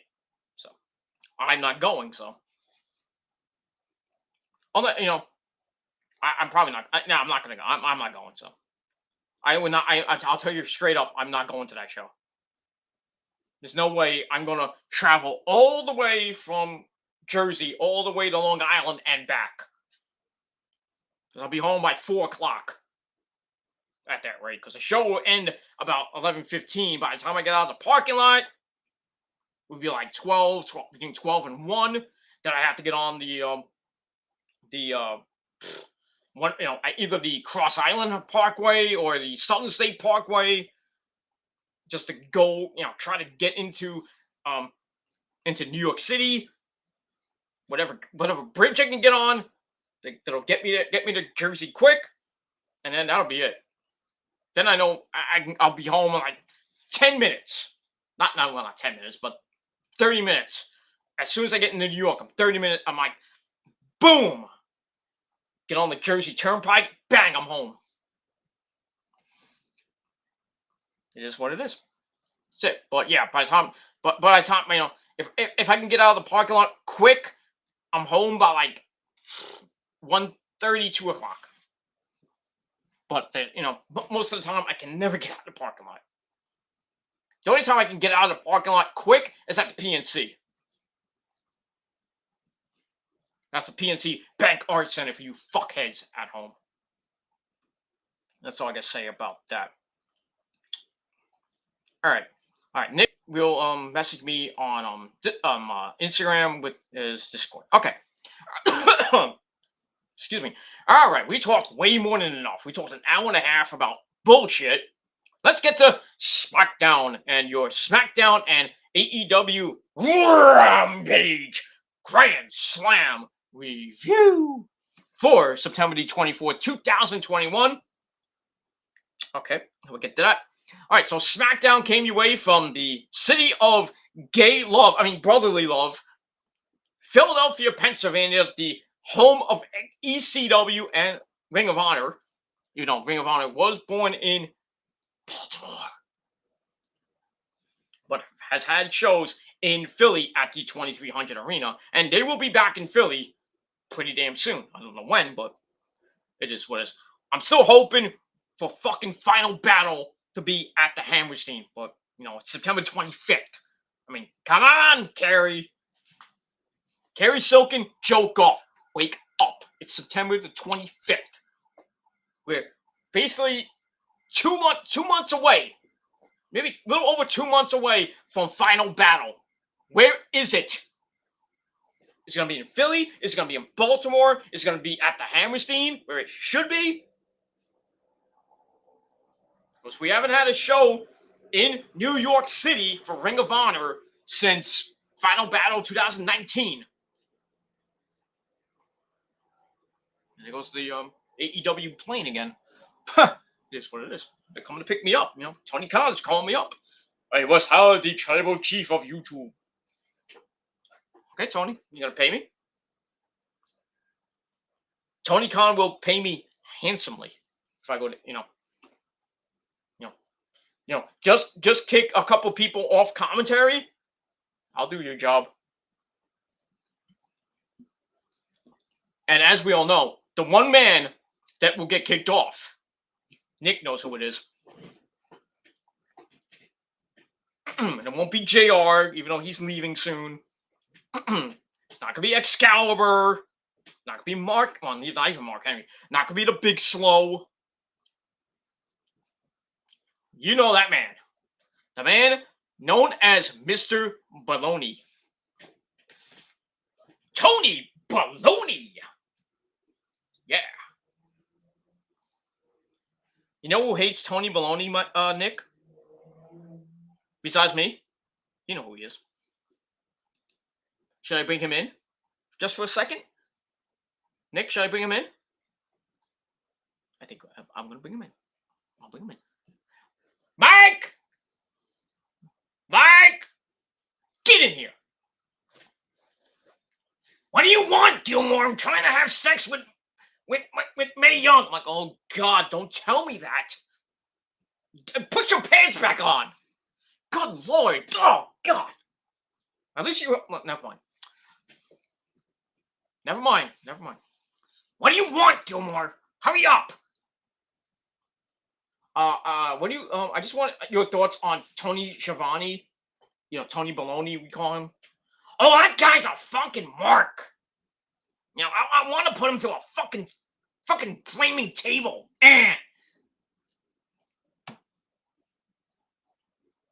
Anything else, Mike? Yeah, I killed Chris Canyon. Oh, you didn't kill him.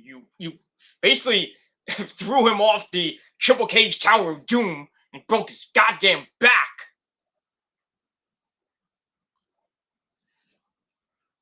I deserved it. Well, you didn't really deserve it, but you know who you could put through a table? That's John Cena. But what he said about our good friend Chris Canyon, because nobody, who better than Canyon? Nobody. That's right, Gilmore. Nobody better than Canyon, but nobody is better than me, because I'm awesome. Yeah, but you don't have a Dark Side of the Ring episode yet. Were you in XPW? Were you in FMW? No, but I'm awesome. Well, if they have an episode called Dark Side of the Ring Awesome, then you would be on it. Dark Side of the Ring, Mike Awesome. That would be awesome, actually. The Life and Times of Mike Awesome. Yeah, I'll show all the fat chicks I fucked. Because I'm the fat chick thriller. And remember, I'm awesome there, Gilmore. I'll put you through a freaking table. All right, go back to fucking Mae Young, okay? Get the fuck out of here. Put your pants back on, goddammit. No one wants to see that. Nobody wants to see that. My cock's awesome. Oh God, will you shut up and get the fuck out of here?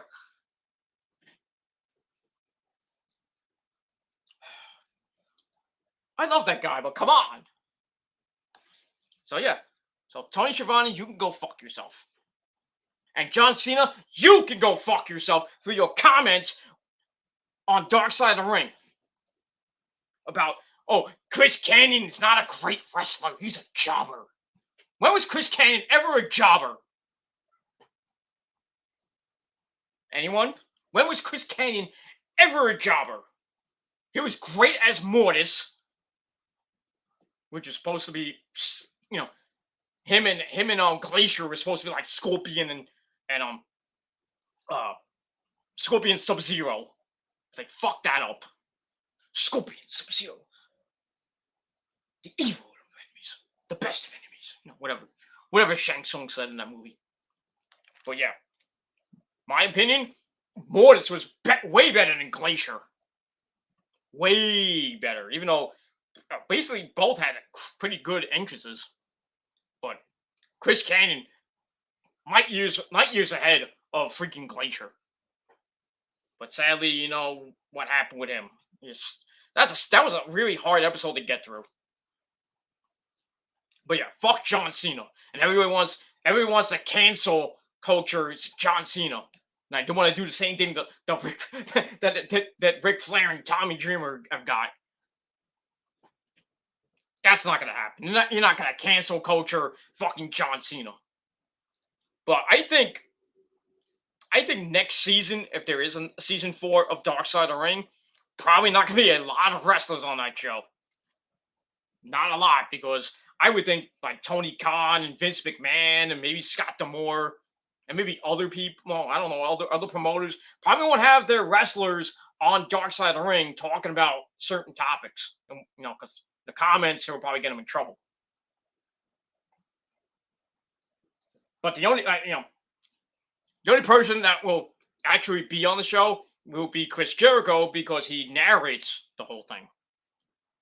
But it is what it is. I don't even know there is going to be a season 4. I hope there is, but I mean, what else can you talk about? Well, you could talk about the China incident. Talk about China. What else?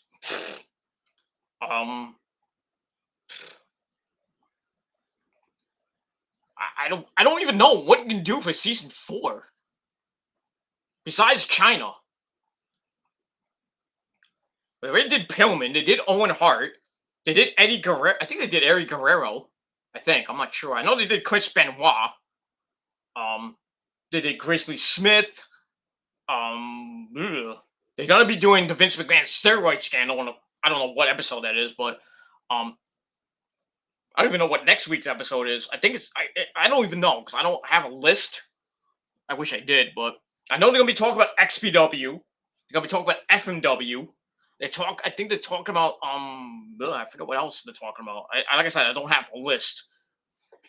I'm not on the list. You just made the list. You know. I don't know. I don't have the list of what episodes are coming out. I don't have the channel anymore, because I know I had it.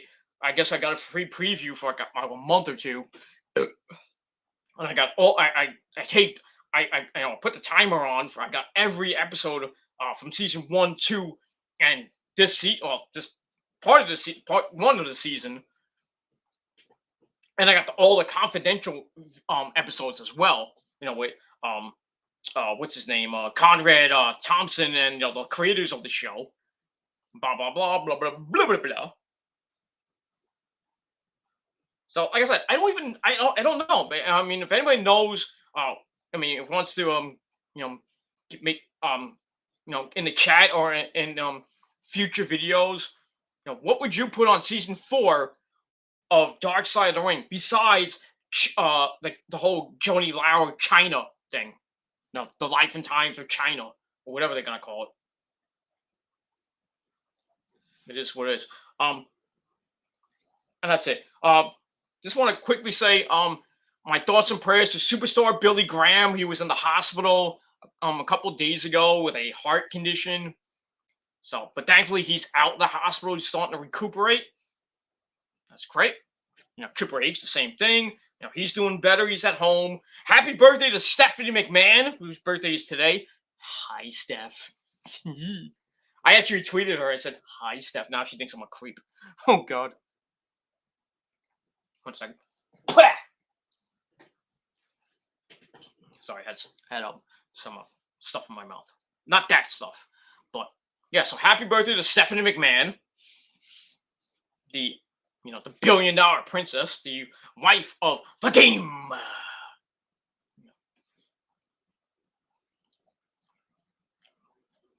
Vince McMahon's baby daughter. Vince McMahon's daughter. I don't even know how old she is. Like 40-something, right? Close to 50. No. Well, Hunter is 50-something. I think she is close to around 50 or somewhere around the 40s, or late 40s or early 50s, I think. But still, nice piece of ash. Hi, Steph. So go on Twitter, go on Instagram, or wherever Stephanie McMahon has all social media, and go wish her a happy birthday from me. Well, not from me, but from you. I already said happy birthday to her, but it is what it is. All right, so got that. My thoughts and prayers go out to Jake Roberts, who's having some health issues now. That's why we haven't seen him with Lance Archer recently. So yeah, Jake Roberts, he's not doing so well right now. So my thoughts and my thoughts and prayers and not condolences. My thoughts and prayers go out to the man Jake Roberts. Hopefully he gets better. Because we don't need to lose another wrestler, especially a guy like Jake Roberts. Because we'll never hear the end of it. End of Jake Roberts. Tommy, you can pick any partner, but you pick Jake Roberts. I still have that tape. It's fucking amazing when Terry Funk comes out, says all that shit. I mean, really, Tommy Dreamer, come on now. You couldn't team up. I mean, I know he did team up with Terry Funk, and then kind of turned on him. He's like, oh, we're gonna team up with Jake Roberts. Snake Man, as the Warrior. The Warrior called him. Bury me, Snake Man! Bury me! Oh, I'm the ultimate warrior!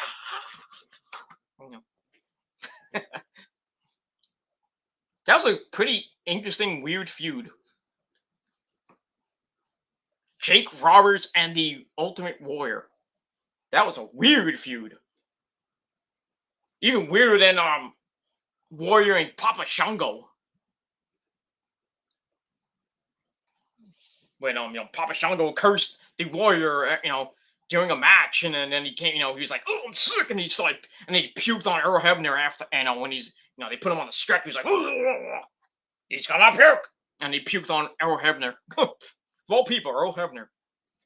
Go figure that one out. Anyway, all right, we'll move on. We're almost at 2 hours. Let's quickly go into Smackdown, and that's all I gotta say about that. And leave me your thoughts and opinions on Smackdown and Rampage GrandSlam in the chat and after the video. All right, so let's go to Smackdown real quick. Smackdown was kind of there last night from the city of gay love. I mean, brotherly. I keep saying that. It basically is gay love. Next to San Francisco, but you want to be gay, go to San Francisco or go to Philadelphia, because that's the gayest cities in the country. Just want to point that out. That's where a lot of gay people in the YWC live, most of them.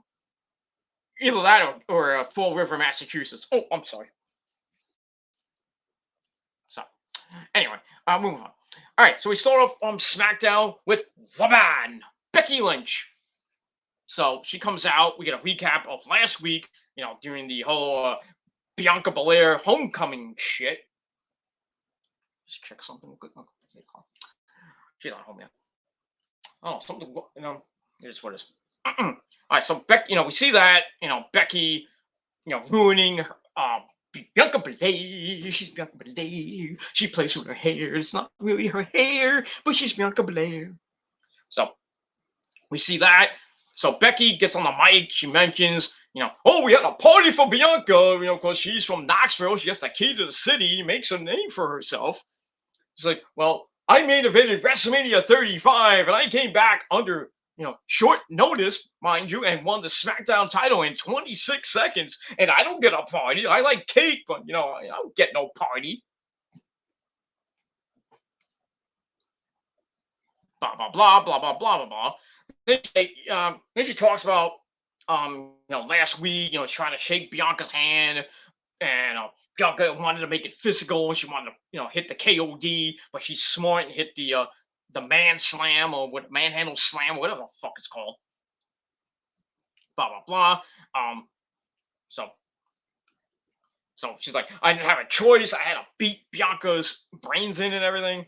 She didn't want to. I didn't want to embarrass her in front of her mom and dad and basically all her friends in Knoxville, Tennessee. So she wanted to give Bianca time to calibrate after a very bad SummerSlam showing. But instead, she forced her hand and got her rematch for the Sunday. She's gonna lose anyway. So that brings out Bianca. She's still, with her hair. She's dancing. Play my hair. It's not my hair. I don't understand. Why is she still skipping if she lost in 26 goddamn seconds? That's embarrassing. I wouldn't come out and skip. I'll just come out like pissed off. Fuck this company, man. Anyway, so Bianca gets on the mic, and we get dueling chants. EST Becky. It is what it is. The Becky. All right, Rose is on her way. Actually, okay. I'm gonna finish up soon. Probably just got a text from Rosa, so it's like, gotta finish up. So get that. Where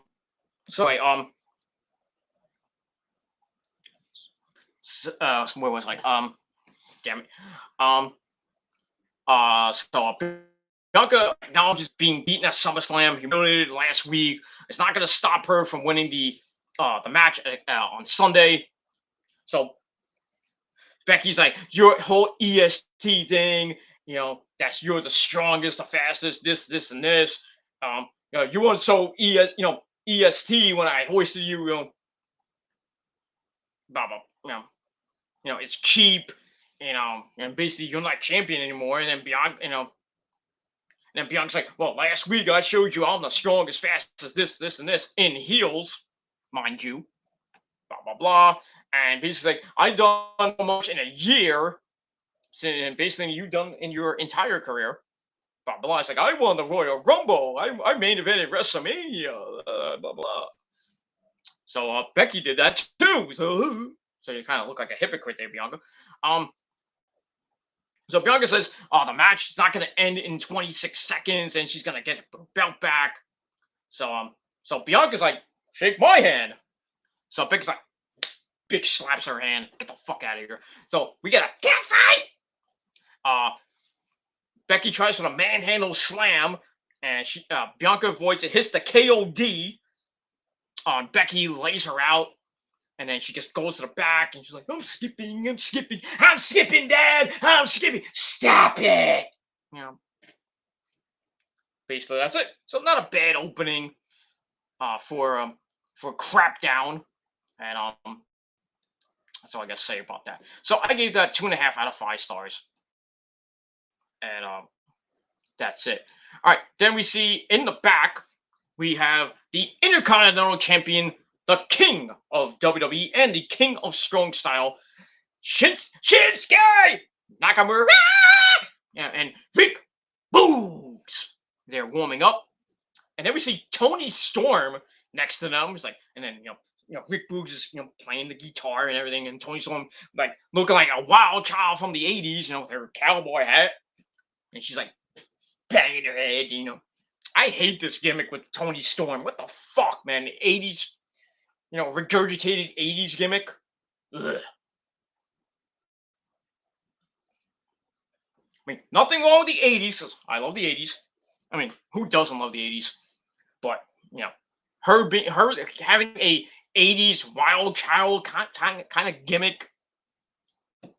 But at least we see her again. Thank you. Yeah, fine.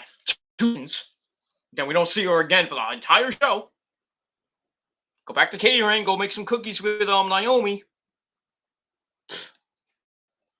Waste of time that was. So yeah. So I didn't re-rate that. All right. So anyway, that leads us to match number 1 for the Intercontinental title.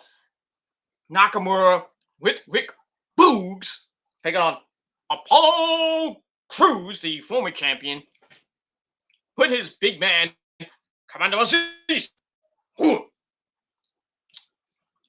And that's that. Apollo had he did a promo saying it was like 43 days since he lost the title. Like, damn, that's how long Nakamura held the belt for? 43 days? Can't be 43 days. Maybe more. I thought it was more, but it is what it is. So anyway, putting it back up, we end where is it? Getting to the end, and Cruz rolls away from a Kinshasa attempt. Nakamura hits Commander Aziz, and then Rick Boogs does the impossible. I'm like, he's like, I'm gonna suplex Commander Aziz. I'm like, you are not gonna suplex him. And then out of nowhere, picks him up like the brute strength of this guy, Rick Boogs. Picks him up, suplexes him on the floor. It's like, holy shit. And then the fans are like, oh my God. Well, that was an oh my God moment. So he takes him out. And then in the ring, Nakamura counters an angle slam into an armbar, which he transitions into a pin. 1, 2, 3. Nakamura retains the Intercontinental title. A pretty okay match that I gave 2.25 out of 5 stars. And that's it. It's nice that Nakamura is still the champ, but I mean, how many rematches are we going to see with fucking Apollo Crews? Can we give him something else, please? And you shut up. I will feed you in a minute, Mom. Because Mama will feed you in a minute. Okay. Yeah. That's it. All right. After that, we get a recap of Roman belching. No. Of Roman dominating basically the entire roster, and what he did to the New Day and Big E and Kofi Kingston and Xavier Woods by pinning Xavier Woods, and then winning the triple threat main event between himself, Bobby Lashley, and Big E. So we see that. Then we transition to an interview by the lovely Kayla Braxton, and her guest is one half of the Street Profits. That is Montez Ford. I don't know what happened to I think Angelo Dawkins is injured again. What else is new? So she asked him about the Usos being so dominant as SmackDown Tag Team Champions for the 8th time. What, 7th time? Oh, no, 7th. Was it 7 or 8? I forget. Anyway, so Montez says, I got a lot of feelings about Extreme Rules, but my concern isn't basically any of the Usos. And he says they're going to take back the belts on Sunday. And then Kayla asked about what happened to Dawkins.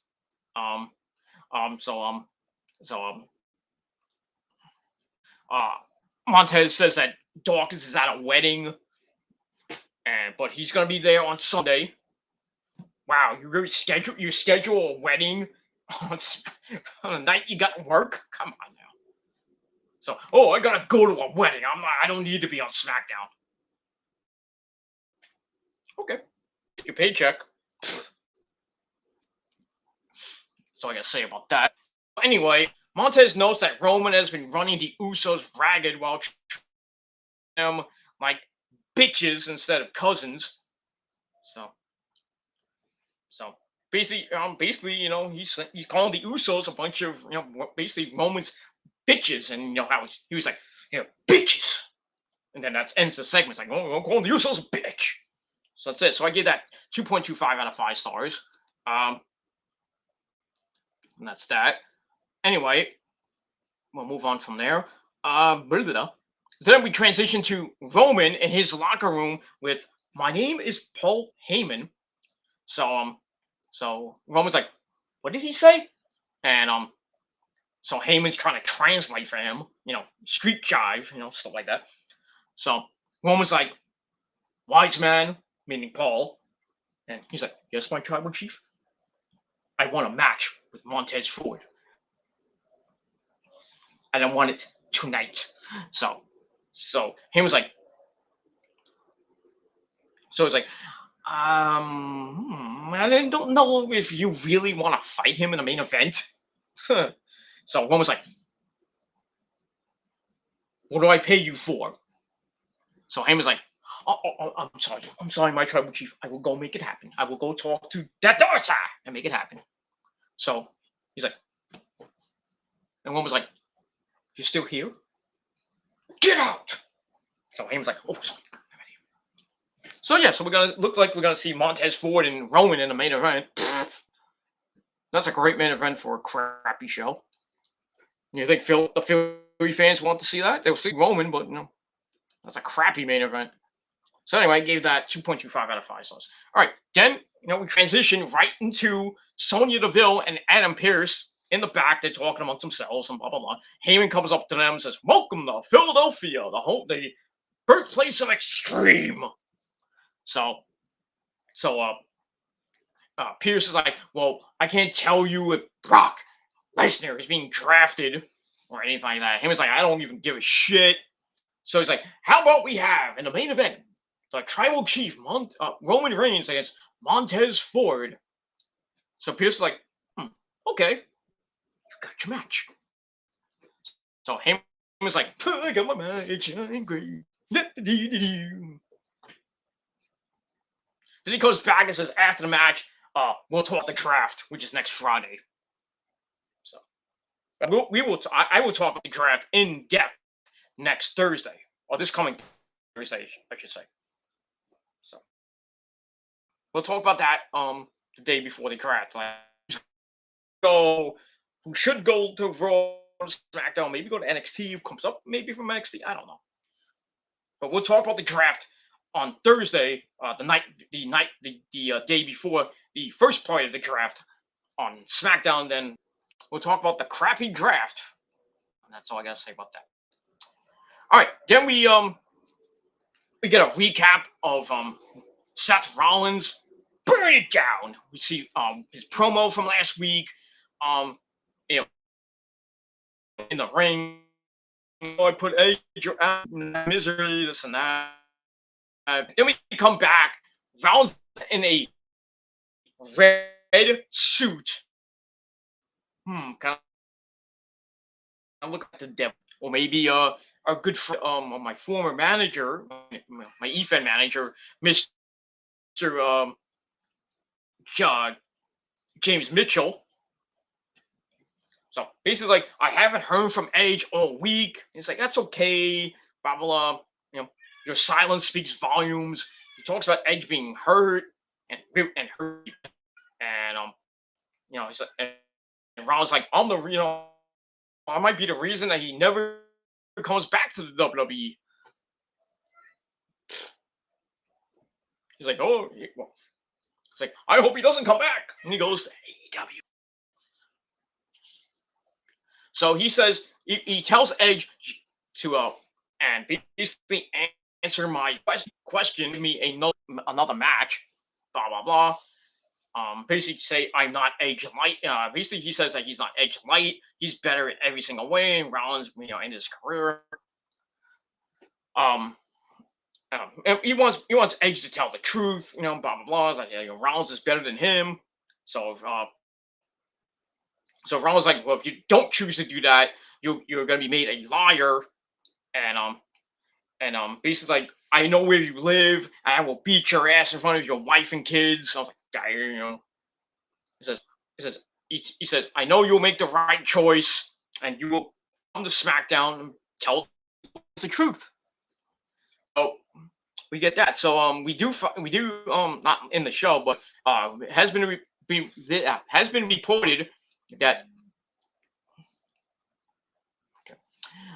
reported that Edge Stain will be on SmackDown this coming Friday night for the draft. So he will be there. Will he be drafted to Raw? And we don't get a conclusion to this trilogy? Probably not. But yeah, Edge will be in on SmackDown to answer Seth Rollins, and that's it. So if they do a match, it's not gonna be. I thought it was gonna be Extreme Rules. They might announce it for Crown Jewel, and there'll probably be some stipulation match, like an ambulance match or something like that. But we'll see. We shall see what happens with that, and we'll move on from there. So I gave Rollins promo 2.5 out of 5 stars. All right. All right, so then we get a recap of what happened last week with Liv Morgan and Carmella agreeing, agreeing to a match at Extreme Rules. But then Carmella's like, well, before you fight me, you gotta fight Zelina Vega, Miss Jobber herself, not Jabba the Hutt, but Jobber.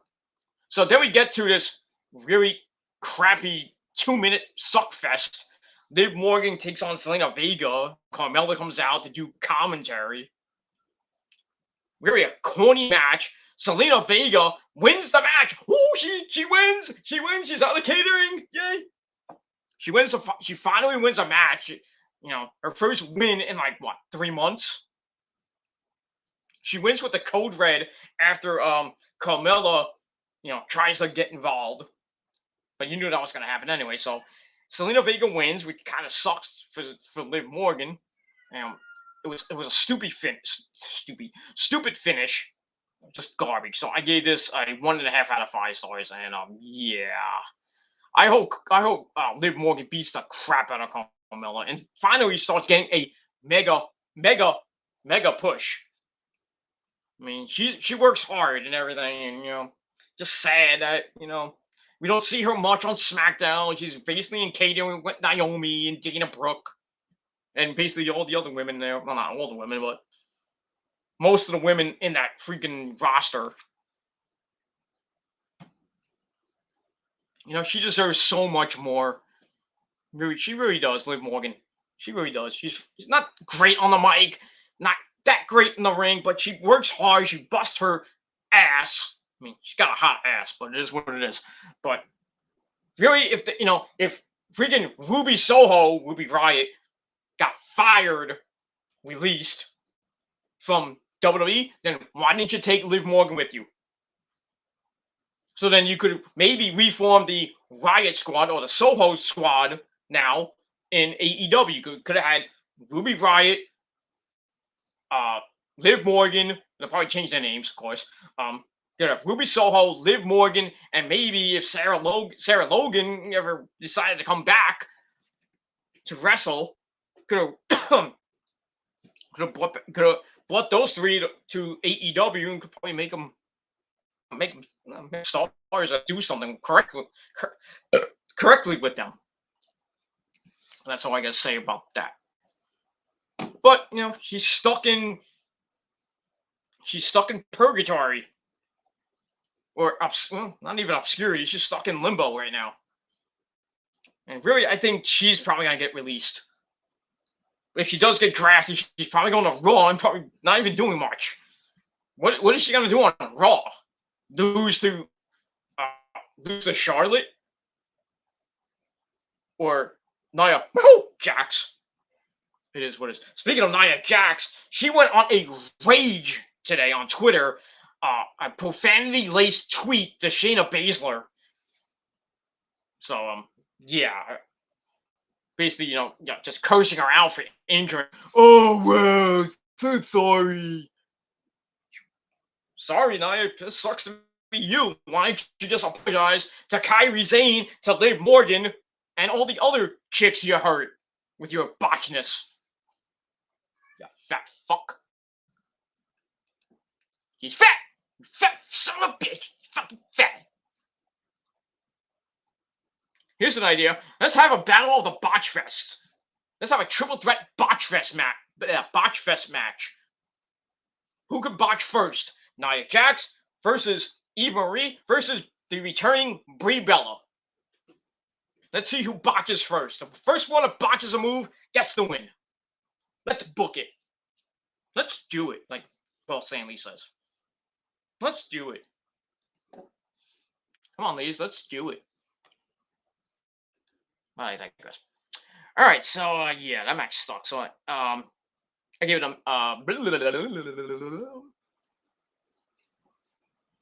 so I give that 1.5 out of 5 stars. All right, then we get to the debut of a new talk show called Happy Talk with our good friend Happy Snowbin Corbin. I like how Pat McAfee's like, "Oh, this is gonna suck." Pat McAfee gets the win for that one. So basically, he comes out and with stupid freaking music, and he's got champagne, and he looks all dapper with his freaking Rolex wearing, trying to be Ric Flair.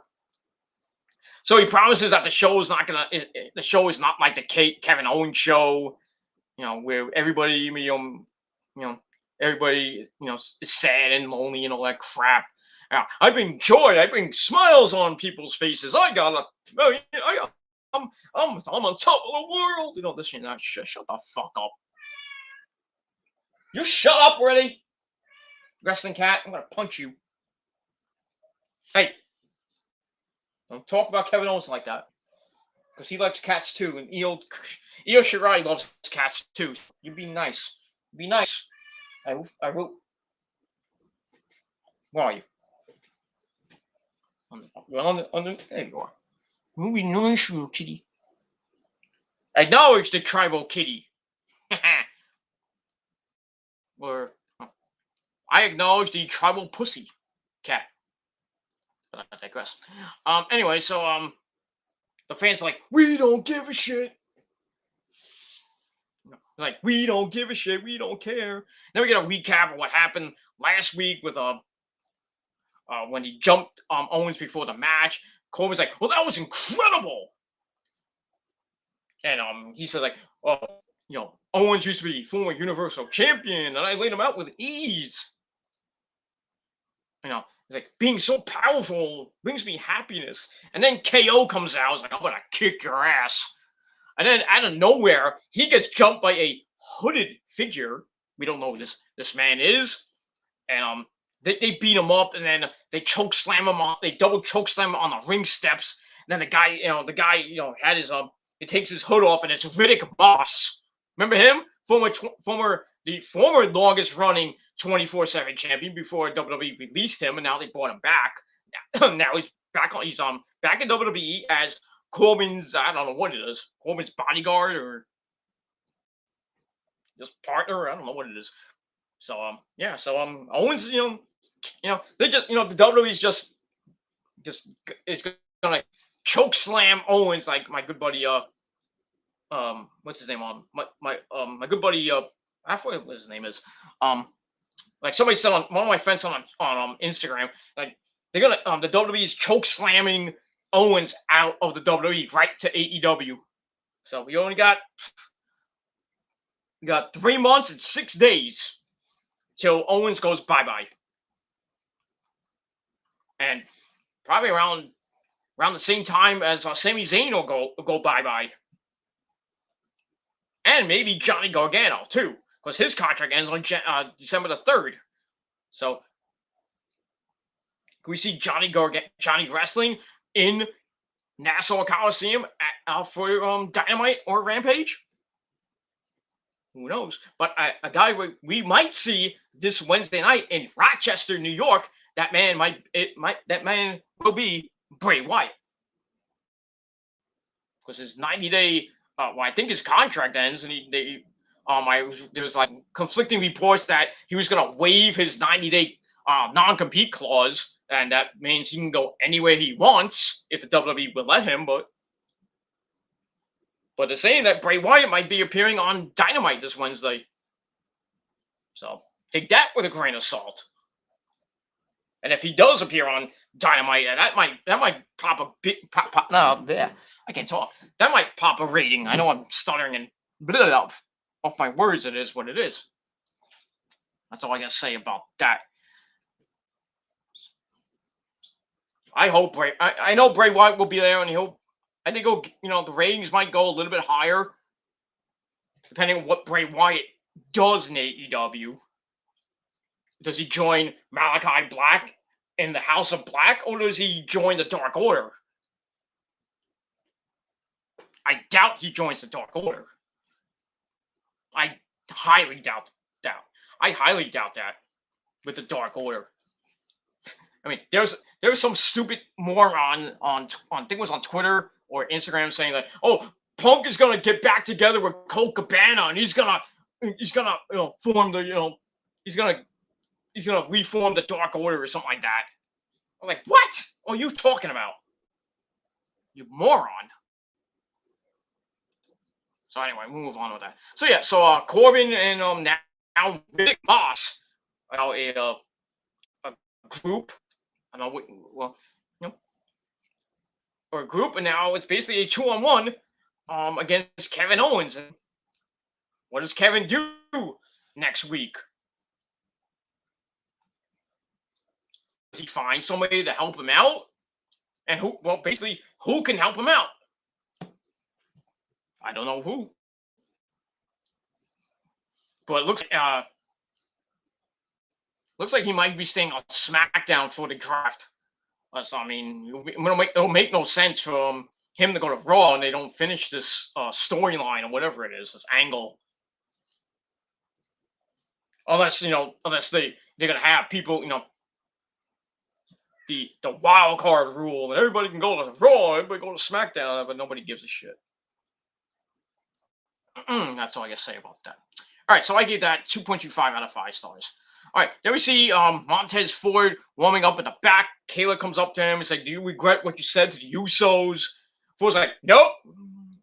He's like, nope, because the truth shall set you free. For my big mouth always lands me into a world of hurt. He says, now it landed me a world of opportunity. I'm sick of being scared of the bloodline. I'm sick of being scared of Roman. And he's like, I'm going to go out there and do what I do best because the Street Profits are up and we want the kitty to shut the fuck up. No, we want the smoke. He said the first promo and he said it again. Why did you use your same catchphrase in 2 different promos? Just say it once. We don't need to hear it. That's it. So I gave that 2 out of 5 stars. I didn't really give a shit. That's it. All right, then we go to another shit break match of the night that didn't really last that long. Rematch from Raw, Nikki Ashhole with Mapu Tanate, Rhea Ripley, the women's tag team champions, taking on the former champions, Natalia with Tamina outside the ring. This match, big hairy monkey cock, and basically the same goddamn finish. Same fucking thing. Tamina distracts. Rhea pulls her off the apron. Nikki reverses a small package into one of her own. Same fucking finish we saw on Raw. Fucking garbage. I gave it a fat 0 out of 0. -0.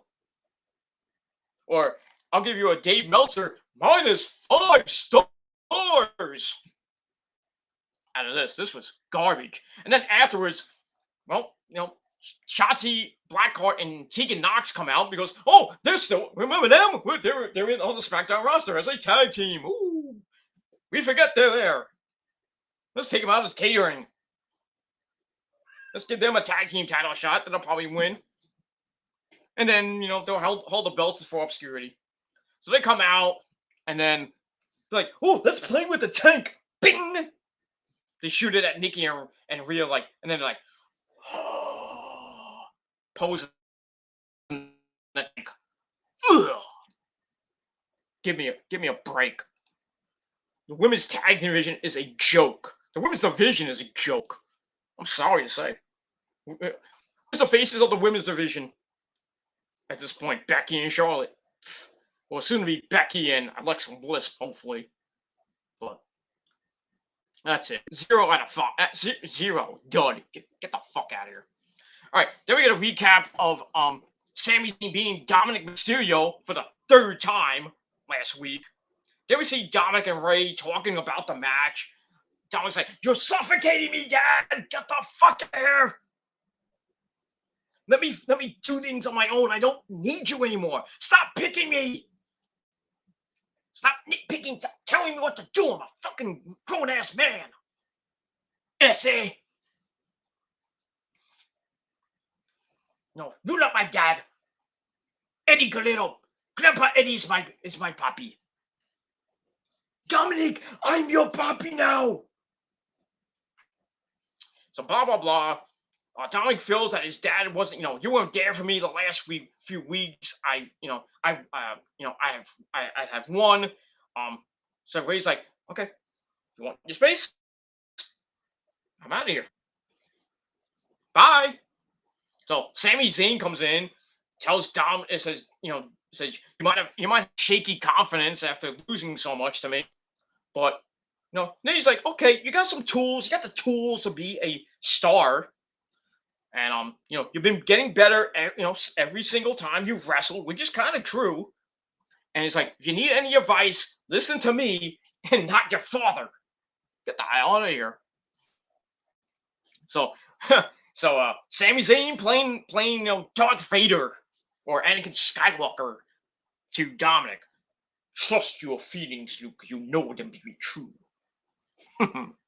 So this might be what turns Dominic against his dad, even though Ray does not want to do a match against his son. He doesn't want to have anything to do with that. So why turn him heel then? That makes no sense. So I gave that 2.25 out of 5 stars, and that's that. Kind of weird, but okay. But I like how Sami Zayn is playing the dark side of the Force. Trust your feelings, Luke. You know them to be true. Strike me down and make your ascent to the dark side complete. Young Skywalker. Actually, last night they had Return of the Jedi on last night, and Empire. And they had like Star Wars marathon right before Rampage. They had Empire Strikes Back, and then after Rampage, they had the Return of the Jedi. And then I think today, was it today? After that, they had Star Wars Rogue One. Then I think I saw Solo, the Han Solo movie. No, not Han Solo. No, not Harrison Ford. You know what I mean? Kylo Ren. You know what I mean? The guy who plays Kylo Ren. That's an awesome movie, by the way. I love Star Wars. I mean, I'm a big Star Wars fan. I like the prequels. Well, except for the first one's good. Attack of the Clones was okay, and the third one sucked. Third one's kind of even though the ending was kind of cool. When Anakin becomes Darth Vader, which led into the originals. Star Wars, Empire Strikes Back, and then Return of the Jedi, and then the after sequels, The Last Jedi, The Force Awakens, and whatever the first one was. They were okay-ish. First one was good. I think The Force Awakens was, and then The Last Jedi was, wasn't a big fan of that. The last 3 prequels, not even the prequels, but the last 3 movies. Wasn't a big fan of. And I think there's gonna be more stuff with Star Wars coming out. I think, but I'm not sure. But what sucks is that Princess Leia is dead. That's just sad. For Carrie Fisher is sadly passed on. So they really can't do anything if they make another Star Wars movie. Which really can't do anything with Star Wars unless you do something with what's her name? With Rain. Even though it was Rogue One, and then they did Han Solo prequel. Let's make a prequel with Yoda.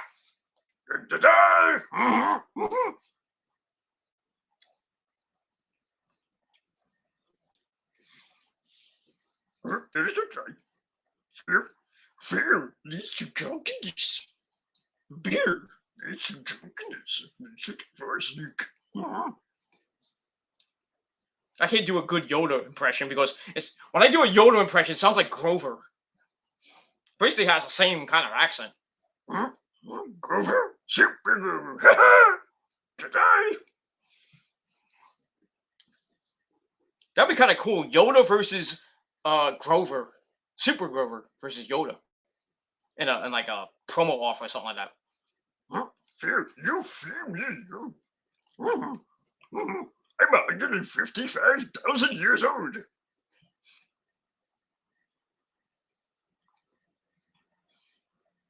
I was in whatever his name was in the Mandalorian. That's kind of cool. Oh boy. Anyway, I'm okay, not do that. All right, so I did that 2.25 out of 5 stars. So we'll see what happens with Dominic next week if he decides to go to the dark side. That's it.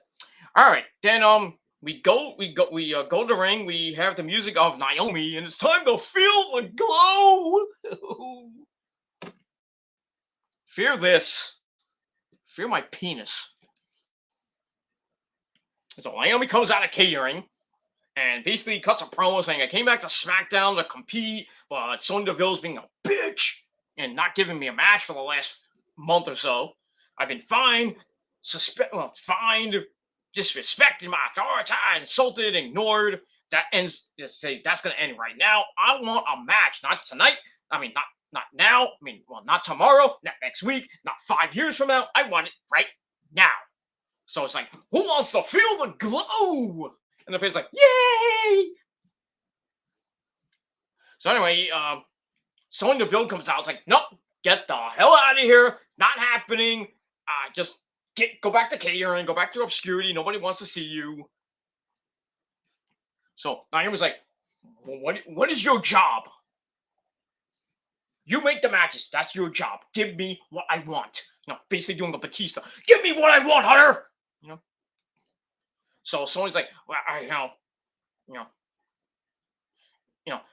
I can't give you a match with, she wants a match with her. Naomi's like, I want a match with you. So Sonya's like, well, I'm not an active competitor anymore. I can't do that. So basically what I could do is kick you out of my goddamn ring. And then Naomi's like, well, you're not even doing your job right. And then Sonya's like, okay, cut her mic, cut it off. And then they cut her mic, and then this trash thing, give me the match.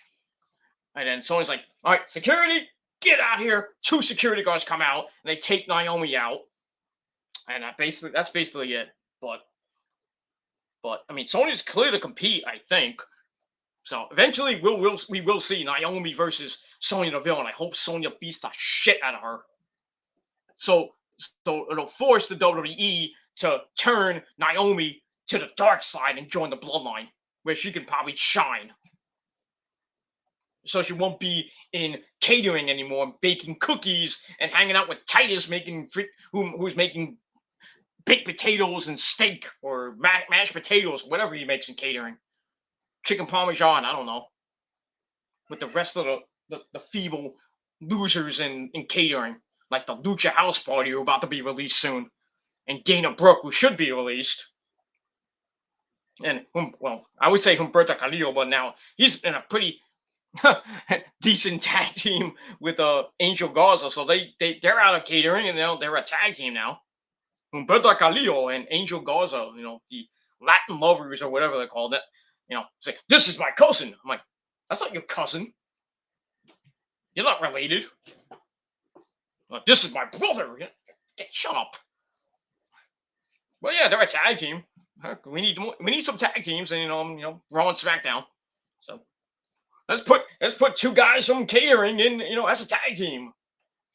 I mean, we did that with Mansoor and Ali, and they're a crappy tag team at that, and they're still stuck in catering. So let's try to build Angel Garza and Humberto Carrillo. Maybe they'll beat Rated RK. Oh, no, what am I saying? RK Bro for the tag team belts. I go with that. Let's make Angel Garza and freaking Humberto the tag team champions. At least there'll be a credible tag team.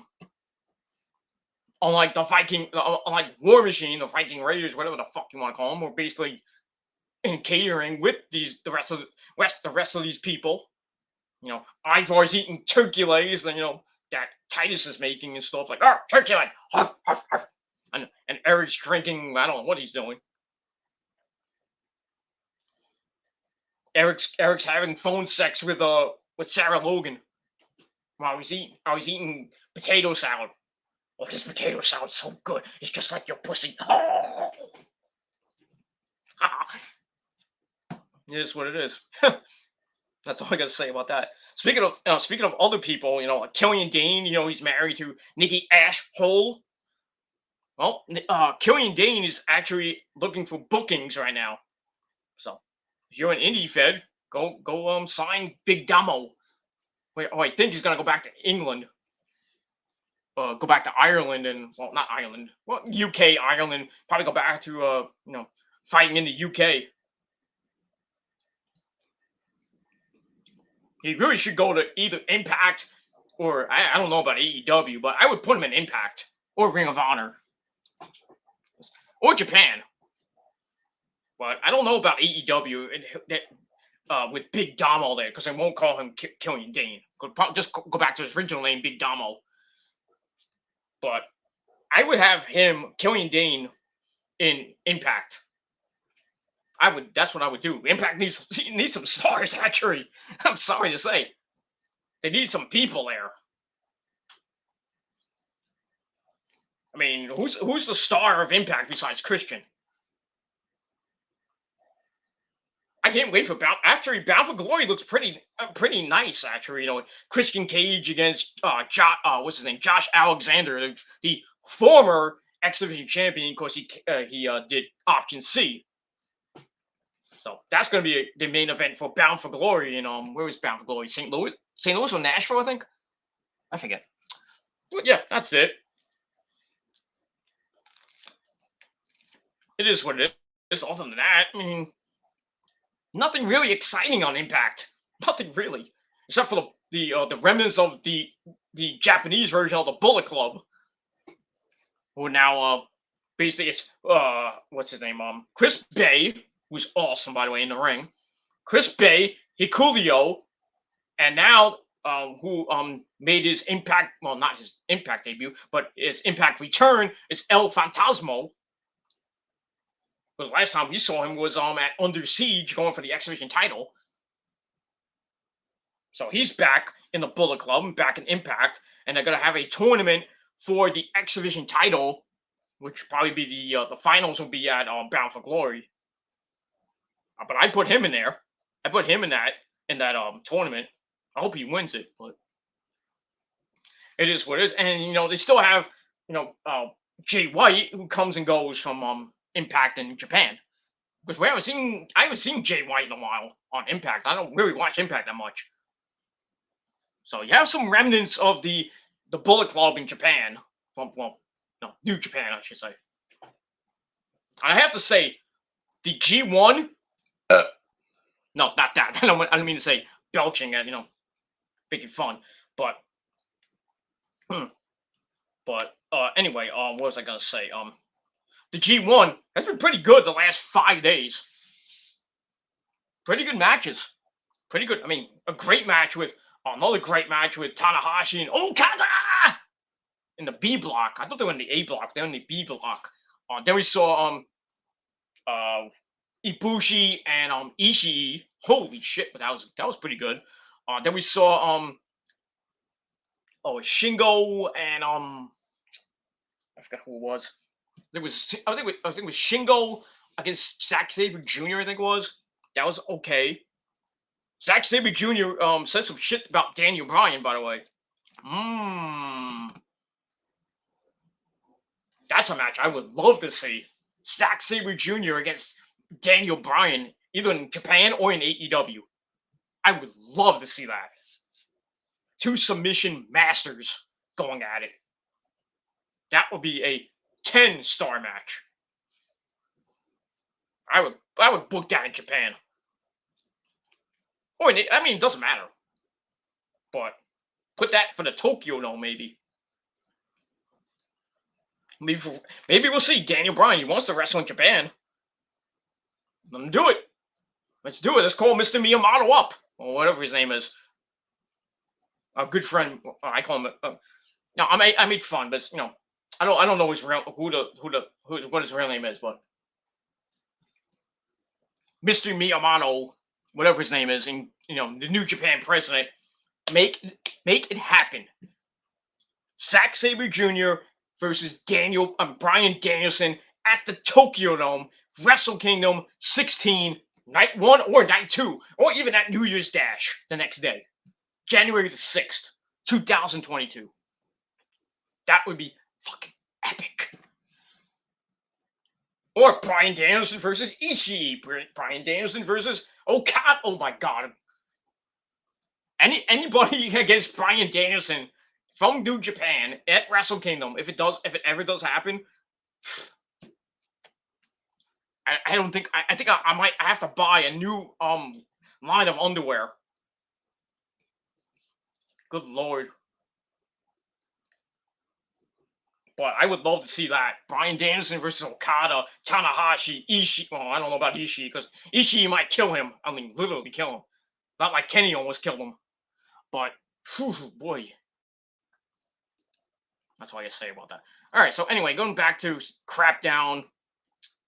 Yeah, the whole thing with Sonya Deville and Naomi continues. We'll see what happens with that.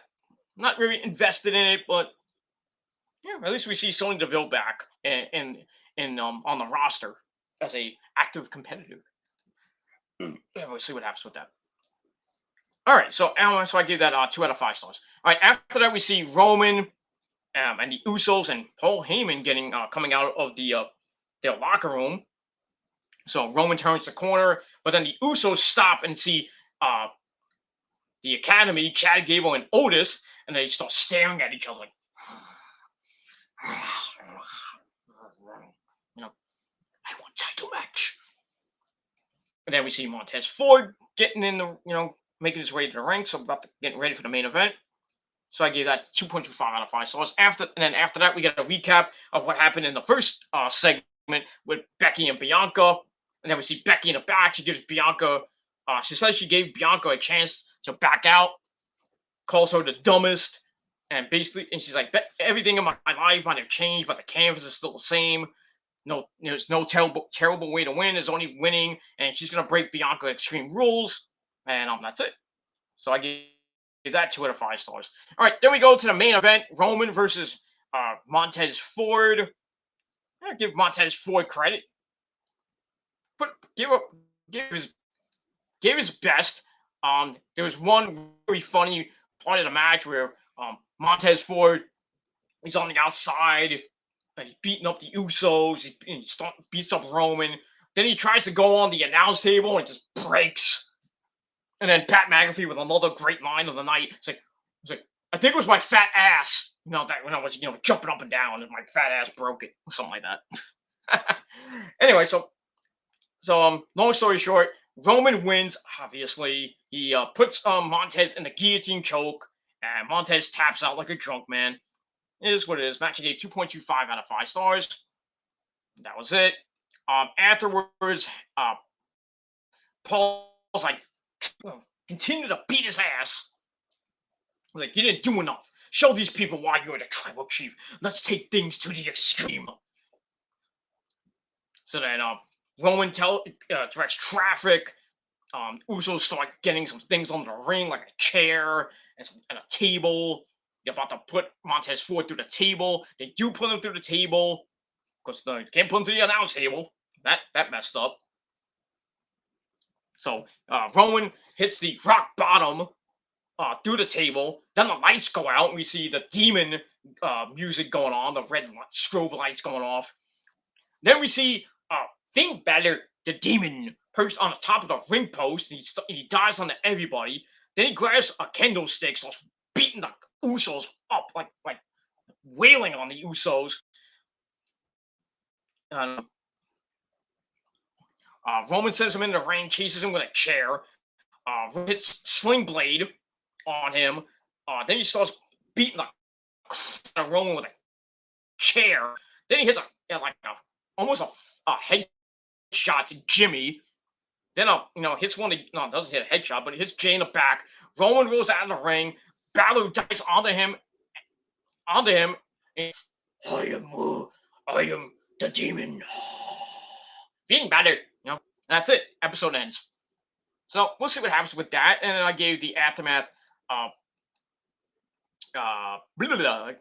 gave the aftermath 3.5 out of 5 stars. But still, SmackDown was kind of not a great a go home show, but still served its purpose. And that's it. So we'll see what happens on tomorrow night on Extreme Rules with Roman and the Demon King. Finn Balor. And we all know who's going to win.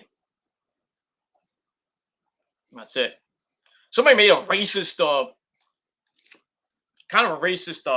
comment on Facebook on my own one. I think it was on the Wrestling Gods Facebook page or the WJ Facebook page, and basically saying that Roman's a racist and is beating everybody he's beaten has been like black. Lashley, Kofi, Xavier Woods, Big E, and now he's gonna beat Finn Balor, who's gonna be dressed in black face paint. I was like, okay, that's not racist. That's racist. No, it's not. It's just Roman being what he is, our tribal chief, and we have to acknowledge him. That's it. All right, so that ends SmackDown. So I gave that 6 out of 10 stars, and that's it. All right, let's quickly go to Rampage for the next couple minutes, and that's it. So Rampage GrandSlam, pretty decent as well from Arthur Ashe Stadium in Queens, New York City. Excalibur, Taz,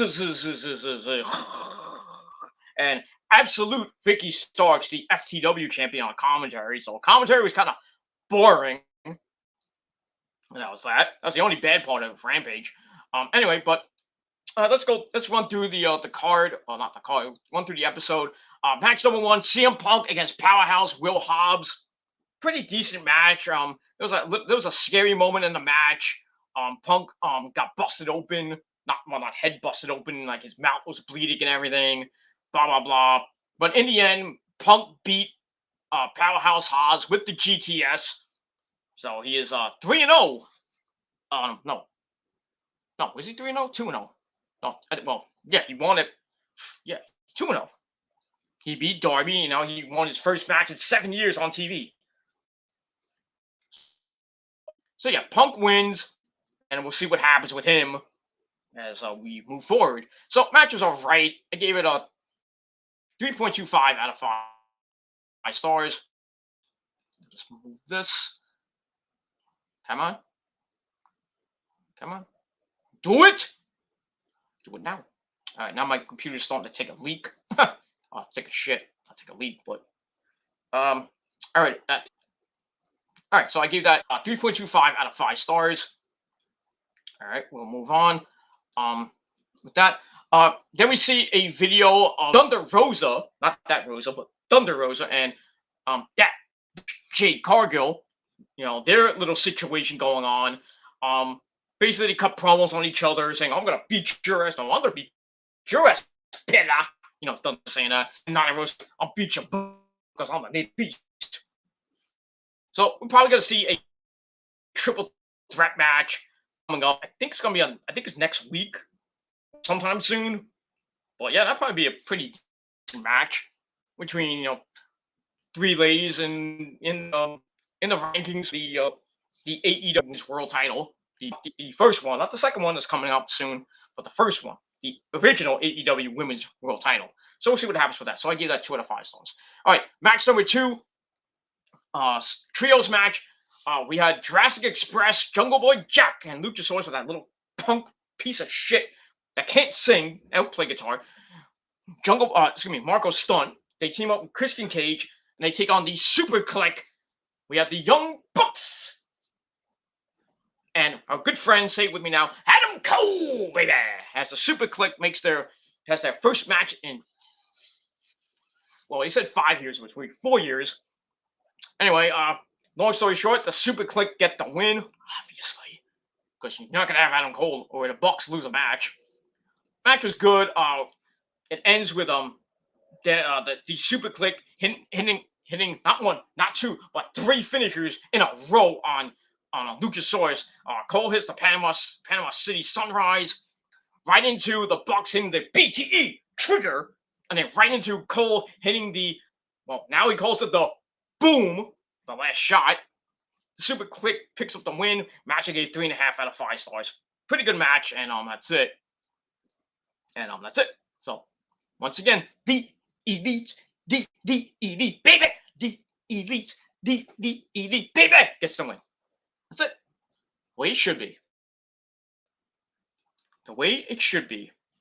Because the Bucks and Adam Cole, baby, and Kenny and Gallows and Anderson, the entire elite, minus Michael Nakazawa and that bitch Brandon Cutler, did probably the best thing going today. Besides one. Best thing in AEW right now. It is what it is. That's why AEW. That's why they're better than you, and well, they're not like MJF, but they're better than you, and you know it.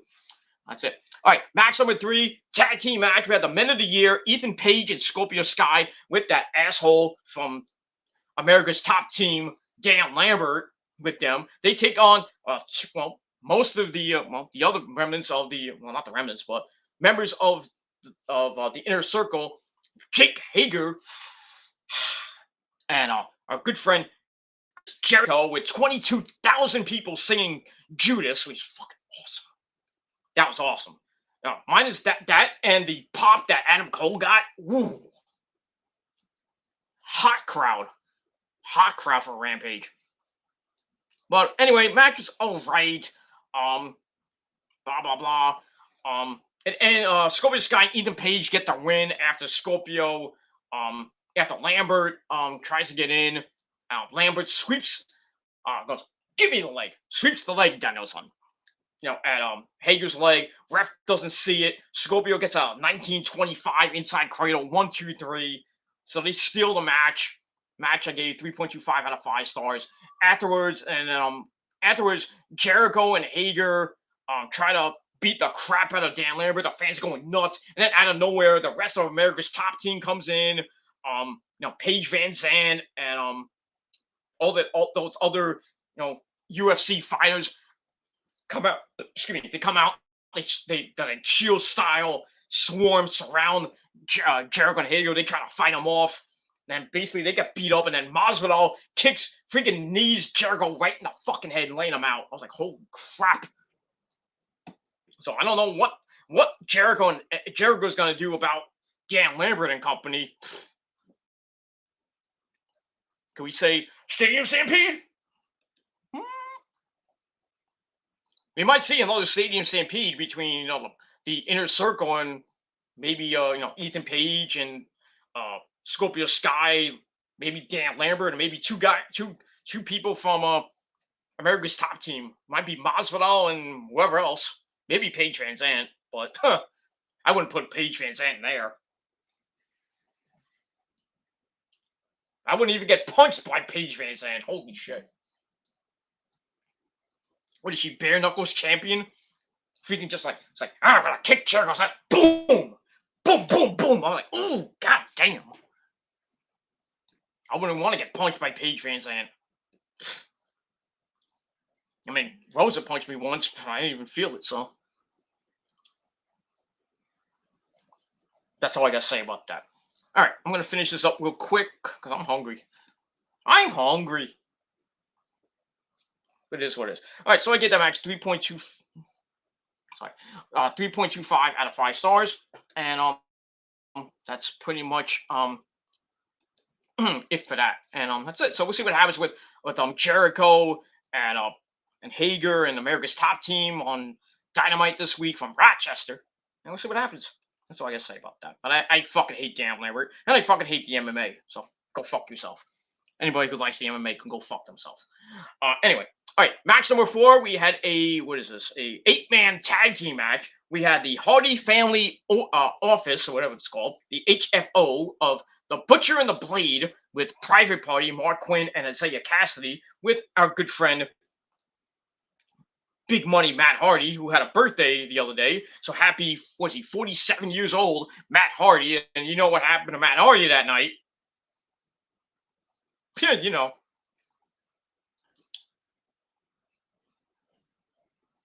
Matt Hardy probably impregnated Reby Scott that night for his birthday. Why not? He's got so much money. Why not have another kid? Because Reby Scott can't keep it closed. Oy, oy, oy. 5, almost, probably will have another kid, or 2, or 3, or 4. I don't know. Probably have 10 kids. And all that money. 10 kids running around that complex. Good Lord. What do you guys? He has 4 now? Why not have another 4? Go ahead. Keep impregnating Reby with that super sperm you have there, Matt. Go ahead. Anyway, so we got that. We got them taking on Santana and Ortiz, who came out with not matching face paint. They had I think Santana had the Mets face paint on, and Ortiz had the Yankees face paint on. They team up with the Lucha Brothers, Rey Fenix and Pentagon Zero Miedo, in an 8-man tag. It was what it was. Pretty good tag team match for what it was. So we get Santana Ortiz hit the Street Sweeper. I think it was on I forgot what was on. Well, he hit the Street Sweeper 1, 2, 3. Match I gave 3.5 out of 5 stars. We had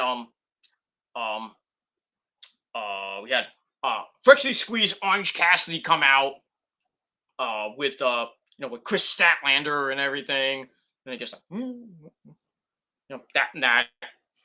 Now they get involved a little bit. They beat up Orange Cassidy hits the Orange Crush punch on Jack Evans, and then Matt Hardy gets sent to the back and all that other shit. Nobody cares.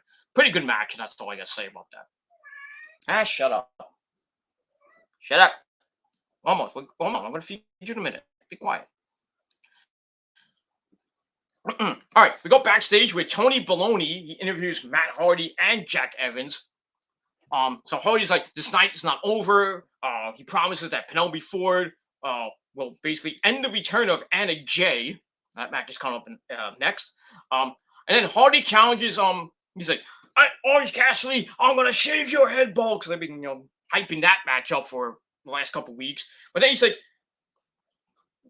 like, so Hardy's like, Orange Cassidy. He's like, Orange Cassidy, I challenge you to a hair versus hair match against Jack Evans. And Jack Evans was like, what? So that match is going to happen on Dynamite this Wednesday night. And they're saying it's all about the hair. We'll figure that one out. So yeah, so I guess we're going to see Jack Evans without any hair, because he's going to lose. And then eventually Matt Hardy's going to lose, and he's going to be bald. That'll probably upset Reby Hardy. Well, then again, it might get her off. I don't know, because she's kind of weird. She won't close her legs, so if she won't close her legs for Matt Hardy with hair, she probably won't close her legs for bald Matt Hardy. Go figure that one out. So Jack Evans versus Orange Cassidy in a hair versus hair match. Nobody gives a shit. That's it. So I gave that 2.25 out of 5 stars. And that's it. All right, then we have Sammy Guevara and Fuego del Sol come out to do their, the ever popular Sammy Guevara with his cue cards thing, just to buy time. And then, but Miro comes out, beats the crap out of both of them, and he puts Fuego, sends Fuego off the ramp, crashing into a table. Holy crap! Then he focuses on Sammy, puts him in the game over. And Taz and Ricky Starks like, this is great. We can't even do that. So that's it. So that is hyped towards the TNT title Wednesday night with Sammy and Miro. Hopefully Sammy wins, but probably won't. That's it. So I gave that 2.25 out of 5 stars. After that, we get a video package with Andrade, still pissed off about Chavo getting involved in his match with Pac a couple weeks ago, and he talks about his consultant Jose. So Andrade promises he's gonna beat Pac again and whenever that match happens, and there will be no excuse for Pac to lose. That's it. So we'll see what happens with that. So I gave that 2.5 out of 5 stars. All right, match number 5, Anna Jay and Penelope Ford. We had the Bunny at ringside, and yeah, she kind of gets involved, so screaming her lungs. What do you screaming her lungs like, ah! You're not Daphne. Stop it. So she jumps on the apron, screaming at Paul Turner. She throws the brass knuckles to Penelope Ford. Boom! Knocks out Anna Jay. 1, 2, 3. God damn it. She picks up the win. Match I gave 2.25 out of 5 stars. Afterwards, they beat the both women beat the crap out of Anna Jay. Ty Conti, her best comes out. Basically the same thing as last Friday night on Rampage. Ty Conti suffers the same fate.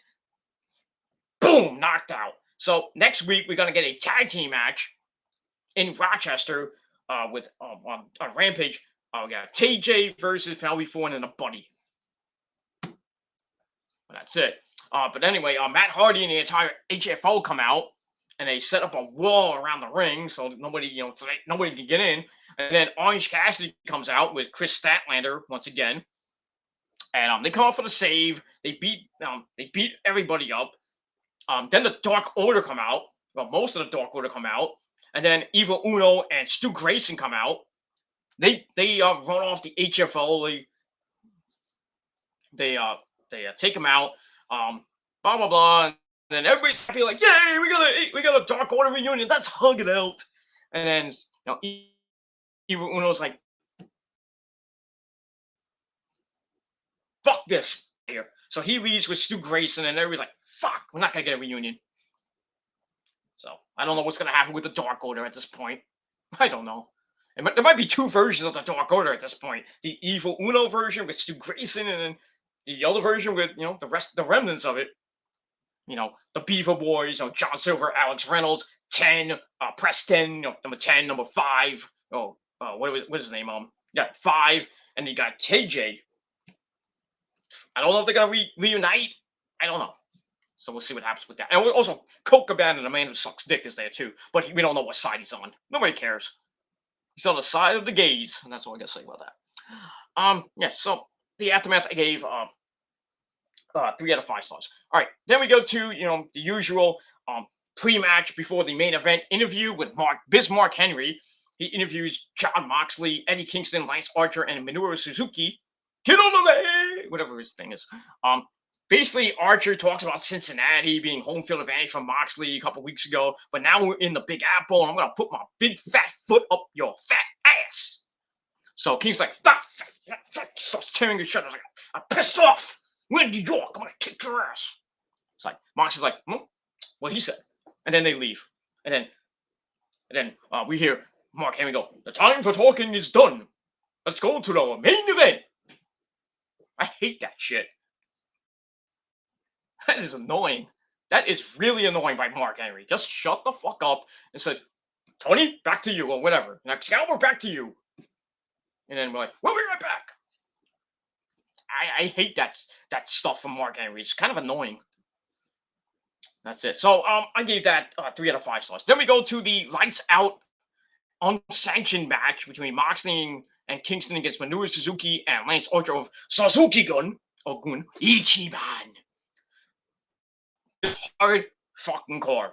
Not hardcore, but basically beat the crap out of each other using different weapons, candlesticks and chairs and tables, and get their hands on. There's a point where Moxley gets tied up. They're beating the crap out of Moxley. Eddie Kingston's just getting the crap beat out of him as well.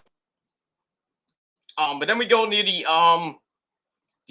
Moxley tries to come back, headbutting, he's got his back turned. He's like, oh, I hit you with my thing. Eddie tries to come back and blah, blah, blah, but he's still getting beat up. Then Suzuki sets up 2 steel chairs. Archer's about to deliver the blackout, that devastating movie hits. And then we hear the music of not that music, but then we hear the music of Homocide, the Mr. 187, Mr. Early Ecstasy. So Homicide makes his AEW debut in New York. Why not? He's from the Bronx. Mr. SM. Big old Homicide, big Homicide fan. So Homicide comes out. He gets in the ring behind, Archer and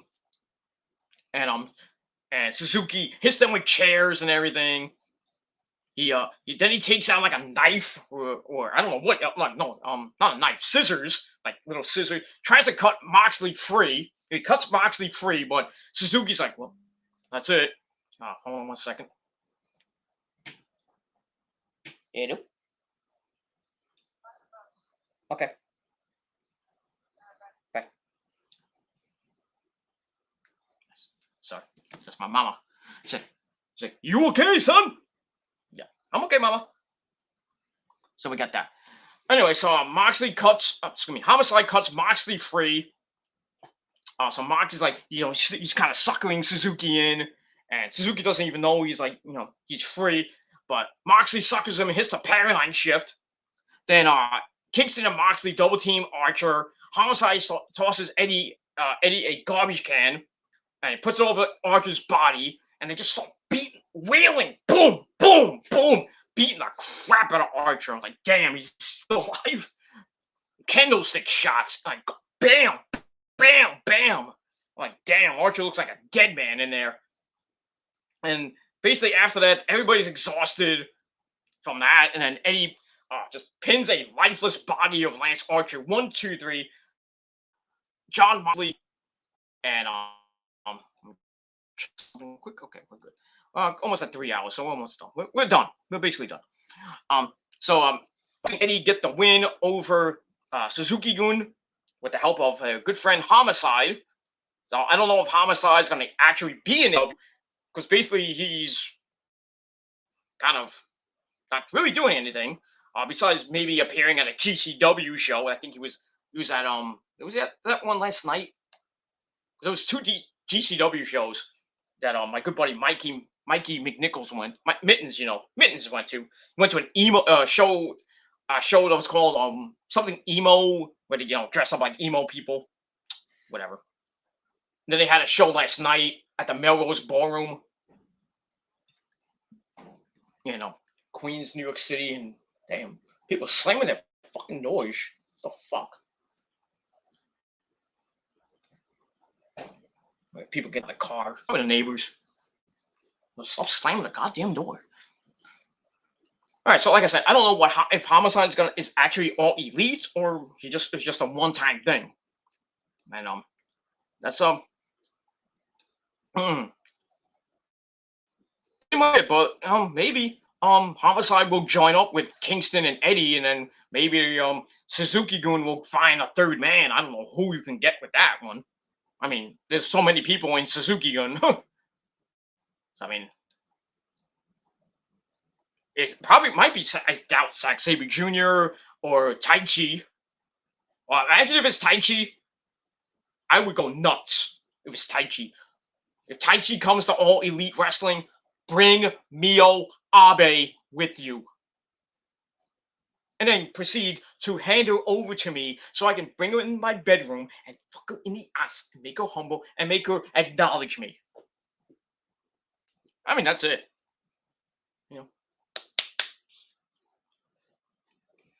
I'll pay you handsomely in sushi. No. It is what it is. Bring Mio Abe to me now. That's it. I mean, like I said, there's so many people in Suzuki-gun, but I don't know. I really don't know who's in there now. But besides Taichi and Zack Sabre Jr., I don't know about Taka Michinoku or anything. But Lance Archer's in it, as always, the king, Minoru Suzuki. So I don't know who they could get out of that to maybe team up and have a 6-man tag team match with Moxley, Homicide, and Kingston. So. It is what it is, so we'll have to see what happens with that. All right, so that ends Rampage GrandSlam. I gave that, I'm being biased, I don't give a shit, 8 out of 10 stars. That's all I gotta say about that. Not great like Dynamite was, which I gave 9 out of 10, but still, the entire Grand Slam was fucking epic. And that's it. And we'll see what happens with that. All right, so we're at the 3-hour mark. We're going to end this burrito. We're going to wrap up this burrito right now, and that's all I got to say about that. All right, let's finish up with some comments from Nick. Who's at Titus Catering? Everybody? Well, not everybody, but take a guess. Anyway, all right, final comment. This is why SJWs and liberal wrestling fans shouldn't dictate wrestling shows and entertainment with the whole Finn Balor racist BS. Yeah, that's kind of dumb. You know, these fucking marks just say the most stupidest things online and on YouTube. So all I gotta say is fuck them. That's all I gotta say. That's it. All right, so that ends my video. Thank you for watching. I'm going to get out of here right now. So once again, Smackdown gets 6 out of 10 stars. Rampage GrandSlam gets 8 out of 10 stars. And that's pretty much it. So that's it. I'm going to finish this up. I'm going to have my dinner. I'm going to feed the pussy cat. And that's it. So, Nick, thank you for coming in. And I'll talk to you after that. He says, don't get me started on cancel culture trying to rear his ugly head in wrestling. We can go for hours on that, but I'm not going to do it right now. So that's all I got to say. All right, so Nick, thank you for coming in. As always, I'll talk to you later. I'm going to do another video later after I eat. I'm going to do it off my phone because I'm not going to do it live. I mean, anything because the missus wants to watch the TV. So I'm gonna watch a movie, maybe play some more. I've been playing Evil Within 1 lately, so I'm gonna finish playing that. So that's all I gotta say for that. So thank you for watching this video. Hopefully we'll be back a little bit later with TGC 205, my quick Xtreme Rules predictions, and then tomorrow we got I'm gonna talk about Dynamite Grand Slam before we get to Xtreme Rules. So check that out. Hit the bell, subscribe. You know what to do, and that's all I gotta say about that. So thank you for watching. Nick, don't forget to message me on Instagram, and that's all I gotta say about that. So that's it. So thank you for watching. Peace out. Rock on. If you're not down with that, fuck you, man. And I'm out. Peace, you scumbags.